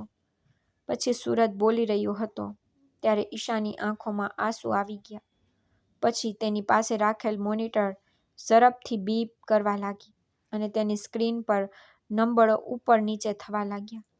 પછી નર્સ તરત જ દોડતી આવી અને કહ્યું કે સાહેબ, કૃપા કરીને બહાર જાઓ, તેના મન પર વધારે તણાવ ન થવો જોઈએ, હમણાં તેને શાંતિની જરૂર છે. પછી નર્સ સૂરજને રૂમમાંથી બહાર મોકલી દીધો. હવે સૂરજ ખૂબ જ બેચેન હતો, પરંતુ તેની પાસે ડૉક્ટરોની સલાહને અનુસરવા સિવાય બીજો કોઈ વિકલ્પ નહોતો. પછી ઈશાની સારવાર આગામી થોડા દિવસો સુધી ચાલુ રહી. આ દિવસો દરમિયાન ડૉક્ટરોએ સૂરજને સલાહ આપી કે તે વધારે વિચાર ન કરે અથવા એવી કોઈ વસ્તુ ન કરે જેનાથી તેને તણાવ થાય, કારણ કે માનસિક કે શારીરિક તણાવ તેના માટે ખતરનાક સાબિત થઈ શકે છે. પછી ધીમે ધીમે ઈશાની હાલતમાં સુધારો થવા લાગ્યો. પછી 20 દિવસ પછી ડૉક્ટરોએ તેને રજા આપી, તેને ઘરે લાવ્યા. પછી સૂરજ ઈશાની સંપૂર્ણ સંભાળ લેવા લાગ્યો, કારણ કે તે વધુ પડતા રક્તસ્રાવને કારણે ખૂબ જ નબળી પડી ગઈ હતી અને તે ઘટનાની અસર તેના ચહેરા પર સ્પષ્ટ દેખાઈ રહી હતી. પરંતુ સૂરજ તેની સાથે મજબૂત રીતે ઊભો રહ્યો. પછી તેમની દુકાનની સામે એક કરિયાણાની દુકાનમાં લાગેલા CCTVને કારણે ધર્મરાજના ગુનાઓના પુરાવા મળ્યા. તેથી સૂરજે પોલીસમાં ફરિયાદ કરી અને પોલીસે ધર્મરાજની ધરપકડ કરી. તેથી હવે ધર્મરાજથી કોઈ ખતરો નહોતો. તેનું નામ ધર્મરાજ હતું, પરંતુ તે પોતાના કાર્યોમાં રાક્ષસ હતો. એક દિવસ સૂરજે તેના માતા પિતાને ફોન કરીને પણ પુણે બોલાવ્યા. તેથી તેઓ ઈશાને મળવા સંગમપુરથી ટ્રેનમાં આવી રહ્યા હતા. તેથી સૂરજ તેમને લેવા સ્ટેશન ગયો, પણ ઘરે પહોંચતા પહેલા તેણે નક્કી કર્યું કે તે તેના માતા પિતાને ઈશા વિશે આખી સત્ય કહેશે અને તેમને એ પણ કહેશે કે તેણે ઈશા સાથે લગ્ન કરવાનું નક્કી કર્યું છે. તેથી સ્ટેશન પહોંચ્યા પછી સૂરજ તેમને શાંત જગ્યાએ લઈ ગયો.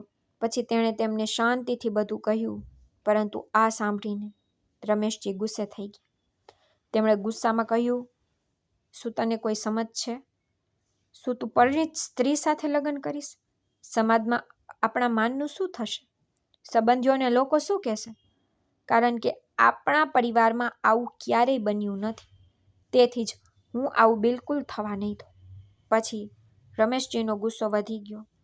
પછી તેણે કહ્યું કે મેં તને શહેરમાં કામ કરવા માટે મોકલ્યો હતો, પણ તે શું ખોટું કર્યું છે? પછી ગુસ્સામાં રમેશજીએ કહ્યું, સુનીતા ચાલો હમણાં ગામ પાછા જઈએ. પછી રમેશજીએ સૂરજના નિર્ણયનો સખ્ત વિરોધ કર્યો. તે ગુસ્સામાં ગામ પાછા ફરવા માટે મક્કમ બન્યા. પછી સૂરજ અને તેની માં સુનીતા તેને સમજાવવાનો ઘણો પ્રયાસ કર્યો, પરંતુ રમેશજી સાંભળવાના મૂડમાં નહોતા, કારણ કે તેનો પુરુષત્વ અહંકાર તેને કંઈ સાંભળવા દેતો નહોતો. તેમનું વર્તન જોઈને સૂરજની આંખો ભીની થઈ ગઈ. પછી તેની માતા સુનીતાએ તેને હિંમત આપી અને કહ્યું, દીકરા, ચિંતા ના કર, હું તારી સાથે છું અને તારા પિતાનો ગુસ્સો પણ ઠંડો પડી જશે. પછી બધા ઘરે પહોંચ્યા. બીજી બાજુ ઈશા ઘરે હતી. તે સૂરજ અને તેના માતા પિતાની રાહ જોઈ રહી હતી. પછી સૂરજની માને જોઈને ઈશાએ સ્મિત સાથે તેમનું સ્વાગત કર્યું અને પાણી લાવવા રસોડા તરફ ગઈ, પણ પછી તે ખૂબ જ નબળી દેખાતી હતી. આ જોઈને સુનીતાએ તેને રોકી અને સોફા પર બેસાડી દીધી. પછી સુનીતાએ કહ્યું, દીકરી, અહીં બેસો, મને હમણાં પાણીની જરૂર નથી અને હા, ચિંતા ના કર. પછી સુનીતાએ પ્રેમથી ઈશાના માથા પર હાથ ફેરવ્યો અને કહ્યું, જુઓ, હું આવી ગઈ છું. હવે તું જલ્દી સ્વસ્થ થઈ જઈશ. પછી તેણે ઈશાની આંખોમાં જોયું અને કહ્યું કે ફક્ત એક સ્ત્રી જ બીજી સ્ત્રીનું દુઃખ સમજી શકે છે. બાય ધ વે, સૂરજે મને તારા વિશે બધું કહ્યું છે. તારા જીવનમાં જે કંઈ બન્યું તેથી જ મને તારા બંને વચ્ચેના સંબંધ સામે કોઈ વાંધો નથી. બલકે હું ખુશ છું કે આટલી બુદ્ધિશાળી અને મહેનતુ છોકરી મારી વહુ બનવા જઈ રહી છે. પછી સુનીતાએ તેના દીકરા સૂરજને પોતાની પાસે બોલાવ્યો. પછી સૂરજ જઈને તેમની બાજુમાં બેઠો. હવે સુનીતા સૂરજ અને ઈશાની વચ્ચે સોફા પર બેઠી હતી. પછી તેણે ઈશા અને સૂરજના હાથ પકડીને બંને હાથ એકબીજાના હાથમાં મૂક્યા. પછી હસતા હસતા તેણે કહ્યું, બાળકો, હવે તમારી દુનિયા સારી રીતે ગોઠવો. મારા આશીર્વાદ હંમેશા તમારા બંને સાથે છે. પછી સુનીતાએ કહ્યું, ઈશા, જલ્દી સ્વસ્થ થા દીકરી. પછી જો આવતા મહિને હું તમારા બંનેના લગ્ન ખૂબ જ ધામધૂમથી કરાવીશ. આ સાંભળીને ઈશાએ શરમાઈને માથું ઝુકાવ્યું. જો કે તેના ચહેરા પર ખુશી સ્પષ્ટ દેખાઈ રહી હતી. પછી તેનો ચહેરો શરમથી લાલ થઈ ગયો અને તે જ સમયે તેની આંખોમાં હળવાશ ભરી ચમક આવી ગઈ. આ ક્ષણ સૂરજના જીવનની સૌથી સુંદર ક્ષણ હતી. તે રાત્રે જ્યારે બધાએ જમવાનું પૂરું કર્યું ત્યારે સૂરજ ઈશા તરફ જોઈને બોલ્યો, મમ્મી, જો તમે ઈચ્છો તો આજે તમે ઈશા સાથે આ રૂમમાં સૂઈ શકો છો. હું બીજા રૂમમાં પપ્પા સાથે સૂઈશ. આ પર સુનીતાએ ફરી એકવાર બંને તરફ ધ્યાનથી જોયું. પછી ઈશાની આંખોમાં કોઈ ડર નહોતો, ફક્ત સ્નેહ દેખાતો હતો. તેથી તેણે ધીમેથી કહ્યું, ના દીકરા, તમારા પિતા થોડા થાકી ગયા છે, તેથી હું તેમનું ધ્યાન રાખીશ. તમે ઈશા સાથે રહો. આ કહીને તે રમેશજીને બીજા રૂમમાં લઈ ગઈ. પછી સુનીતાએ રમેશજીને સમજાવવાનો ઘણો પ્રયાસ કર્યો. તે આખી રાત તેની સાથે વાત કરી અને ઈશાના સારા ગુણો ગણ્યા અને એ પણ કહ્યું કે કેવી રીતે તેણે સૂરજ સાથે મળીને એક દુકાનને હોટેલમાં પરિવર્તિત કરી છે અને તેને સફળ બનાવ્યો છે. પછી સુનીતાએ તેના પતિને કહ્યું, તમે જાણો છો કે અમારો દીકરો સૂરજ ઈશાથી કેટલો ખુશ છે અને ઈશા પણ ખુશ છે. તે ખૂબ જ સારી છોકરી છે. તેણે પોતાના જીવનમાં ઘણા દુઃખ જોયા છે, તો હવે તમે તેને તેના દુઃખને ઓછું કરવાની તક આપો. સમાજની વાતો બાજુ પર રાખો અને તમારા દીકરાની ખુશી પર ધ્યાન આપો. રમેશજી આ વાત પર ચૂપ રહ્યા, પણ તે પોતાની પત્નીની વાત સાંભળતા રહ્યા, કારણ કે સુનીતાની વાત તેના હૃદયમાં ઊંડે સુધી ઉતરી રહી હતી. તેથી બીજા જ દિવસે સવારે તે સૂરજ પાસે આવ્યા અને કહ્યું, ઠીક છે સૂરજ, હું તારા અને ઈશાના લગ્ન સ્વીકારું છું, પણ યાદ રાખ કે સમાજમાં આપણું માન અકબંધ રહેવું જોઈએ. તેના પિતાના શબ્દો સાંભળીને સૂરજની ખુશીનો તો કોઈ પાર નહોતો. તેણે તરત જ તેના પિતાના પગ સ્પર્શ્યા અને કહ્યું, પિતાજી, તમે મારું સન્માન કર્યું છે. હું વચન આપું છું, અમે એવું કંઈ નહીં કરીએ જેનાથી તમારા માનને ઠેસ પહોંચે. અહીં ઈશાની તબિયત પણ ધીમે ધીમે સુધરી રહી હતી અને ત્યાં સૂરજ અને અનિલે સાથે મળીને હોટેલની જવાબદારી સારી રીતે સંભાળી અને અહીં સુનીતાએ ઈશાની સંભાળ રાખવામાં કોઈ કસર છોડી નહીં. તે ઈશાને દરરોજ હળદરવાળું દૂધ, પૌષ્ટિક ખોરાક અને ઘણો પ્રેમ આપતી, જેના કારણે ઈશાને એવું લાગવા લાગ્યું તેને ફરીથી માં મળી ગઈ છે. એક દિવસ સુનીતાએ સૂરજને કહ્યું, દીકરા, હવે મોડું ન કર, આવ, મેં શુભ મુહૂર્ત જોયું છે, તમે બંને આવતા મહિને જ લગ્ન કરી લો. પછી સૂરજ અને ઈશા શરમાઈને સંમત થયા. પછી સૂરજને લાગ્યું કે ઈશાની પુત્રી રિયા અને તેની બહેન રીનાને પણ લગ્નમાં આમંત્રણ આપવું જોઈએ. તેથી તેણે ઈશા સાથે વાત કરી અને ઈશાએ તેની બહેન રીનાને ફોન કર્યો. પછી રીના બધું સાંભળીને ખૂબ ખુશ થઈ. પછી તેણે કહ્યું કે દીદી, હું અને રિયા જલ્દી પુણે આવી રહ્યા છીએ. તમે ખૂબ દુઃખ સહન કર્યું છે, હવે તમારી ખુશીનો સમય આવી ગયો છે.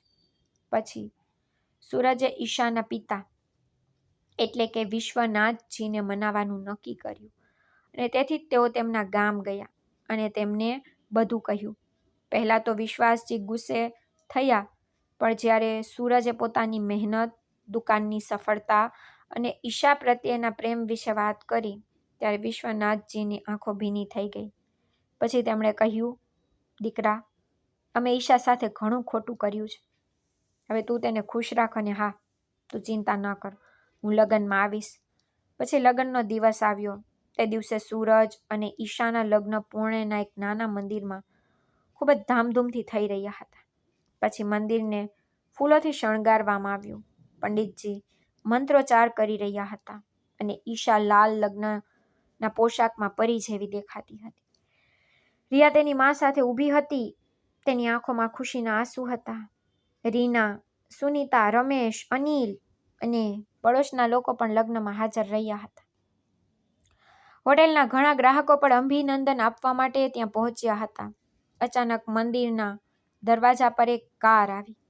બધાની નજર તેના તરફ ગઈ અને પછી સૂરજ પણ આઘાતમાં ત્યાં જોવા લાગ્યો.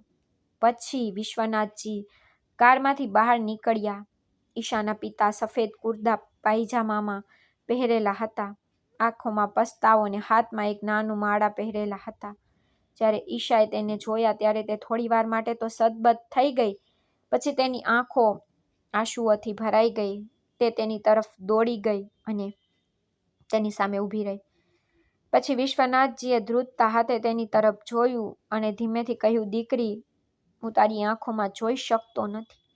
મેં વર્ષોથી તારી સાથે કોઈ સંપર્ક રાખ્યો નથી, પણ આ મારી મોટી ભૂલ હતી. હું તને સમજી શક્યો નહીં, પરંતુ ગઈકાલે જ્યારે સૂરજ ગામમાં આવ્યો અને મને સમજાવ્યો ત્યારે હું તેના પર ખૂબ ગુસ્સે થયો, પણ પછી મને સમજાયું કે તું કેટલી બુદ્ધિશાળી અને સારી દીકરી છે. મને માફ કરજે દીકરી, હું તારા ગુના માટે દોષિત છું.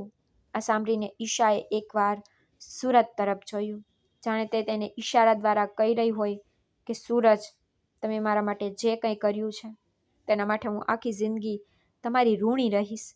પછી ઈશાએ આંસુ ભરી આંખો સાથે તેનો હાથ પકડીને કહ્યું, ના પપ્પા, તમારે માફી માંગવાની જરૂર નથી. તમારું આવું એ તો મારા માટે સૌથી મોટી વાત છે. આ મારા માટે સૌથી મોટી ભેટ છે. આટલું કહીને તે તેના પિતાને ગળે લગાવીને રડવા લાગી અને ત્યાં ઊભેલા બધા લોકો તે ક્ષણની પવિત્રતામાં ડૂબી ગયા. પછી વિશ્વનાથજીએ સૂરજ તરફ જોયું અને કહ્યું, દીકરા, આપણે ઈશા સાથે ઘણું ખોટું કર્યું છે. હવે તું તેને ખુશ રાખ અને હા, ચિંતા ના કર, હું હંમેશા તારી સાથે રહીશ. પછી પંડિતજીએ બધાને ફરીથી બેસવાનો ઈશારો કર્યો, તેથી ઈશા અને સૂરજ બેઠા. પછી પંડિતજીના આહવાન પછી તેઓએ એકબીજાને માળા પહેરાવી અને મંદિરમાં 7 ફેરા માર્યા. હવે સુનીતાની આંખો ખુશીથી ચમકી રહી હતી અને રમેશજી પણ ગુપ્ત રીતે તેને જોઈને હસતા હતા. લગ્ન પછી સૂરજ અને ઈશાએ હોટેલનો વિસ્તાર વધુ વધાર્યો. તેમણે પુણેમાં બીજી શાખા શરૂ કરી. તેમણે એક વૈભવી હોટેલ ખોલી, જેમાં અનિલને મેનેજર બનાવવામાં આવ્યો. હવે બધું પહેલાં કરતાં સારું હતું અને તે પ્રેમના પાયા ઉપર ઊભું હતું, જે સંબંધોમાં ગેરસમજ હોવા છતાં ક્યારેય ડગમગ્યું નહીં. બીજી બાજુ ધર્મરાજને પોલીસે સજા ફટકારી હતી અને હવે તે કોઈ માટે ખતરો નહોતો. સૂરજ અને ઈશાનું ઘર હવે હાસ્ય અને ખુશીથી ભરેલું હતું. હવે સુનીતા અને રમેશ ઘણીવાર પુણે આવે છે અને તેમની પુત્રવધુ અને પુત્ર સાથે સમય વિતાવે છે. ઈશાના પિતા વિશ્વનાથ પણ તેમની પુત્રીને મળવા આવતા રહે છે. એક સાંજે સૂરજ અને ઈશા તેમના ઘરની છત પર બેઠા હતા ત્યારે રિયા તેમની પાસે રમી રહી હતી. પછી સૂરજે ઈશાનો હાથ પકડીને ધીમે ધીમે તેને પોતાની તરફ ખેંચી અને ભાવનાત્મક રીતે કહ્યું, ઈશાજી, તમે મારું જીવન પૂર્ણ કરી દીધું છે. તમે મારા હૃદયને પ્રેમથી ભરી દીધું છે, જે ખાલી હતું. હવે દરેક સવાર તમારા નામે છે અને દરેક રાત તમારા સપના સાથે જોડાયેલી છે. આ સાંભળીને ઈશાની આંખો ચમકી ઉઠી. પછી તેણીએ હસતા હસતા જવાબ આપ્યો, સૂરજજી, તમે મને ફક્ત જીવવાનું જ શીખવ્યું નથી, પણ મને એવું પણ અનુભવ કરાવ્યું છે કે હું પણ કોઈની દુનિયા બની શકું છું. કારણ કે જ્યારે આખી દુનિયા પીઠ ફેરવી ચૂકી હતી ત્યારે તમે મારો હાથ પકડ્યો હતો, પણ તમે મને ફરીથી જીવવાનું શીખવ્યું છે. આટલું કહીને ઈશાની આંખો ભરાઈ ગઈ. પછી સૂરજે પ્રેમથી તેના આંસુ લૂછ્યા અને કહ્યું કે હવે તમારી દરેક ખુશી મારી જવાબદારી છે. હું ફક્ત એટલું જ ઈચ્છું છું કે તમારું સ્મિત ક્યારેય અટકે નહીં. પછી ઈશાએ તેના હાથ ફેલાવ્યા અને કંઈ પણ બોલ્યા વિના સૂરજને ગળે લગાવી દીધો. હવે બંને એકબીજાના હાથમાં હતા, જ્યાં ન તો કોઈ વચન જરૂરી હતું કે ન તો કોઈ શબ્દો. ફક્ત લાગણીઓ હતી જે હૃદયના ઊંડાણ સુધી પહોંચી ગઈ હતી. હવે અહીંથી એક નવું સ્વપ્ન અને તેમના જીવનની એક નવી સફર શરૂ થઈ હતી. તો મિત્રો, સૂરજ અને ઈશાની વાર્તા અહીં સમાપ્ત થાય છે. તેમની મહેનત, પ્રેમ અને હિંમત તેમને દરેક મુશ્કેલીમાંથી બહાર કાઢ્યા અને તેમને સુખી જીવન આપ્યું. તો મિત્રો, જો તમને સૂરજ અને ઈશાની આ વાર્તા ગમી હોય તો આ વિડીયોને લાઈક કરવાનું અને ચેનલને સબસ્ક્રાઈબ કરવાનું ભૂલશો નહીં. આપણે ફરી એક નવી વાર્તામાં મળીશું. ત્યાં સુધી બાય બાય. ધન્યવાદ મિત્રો.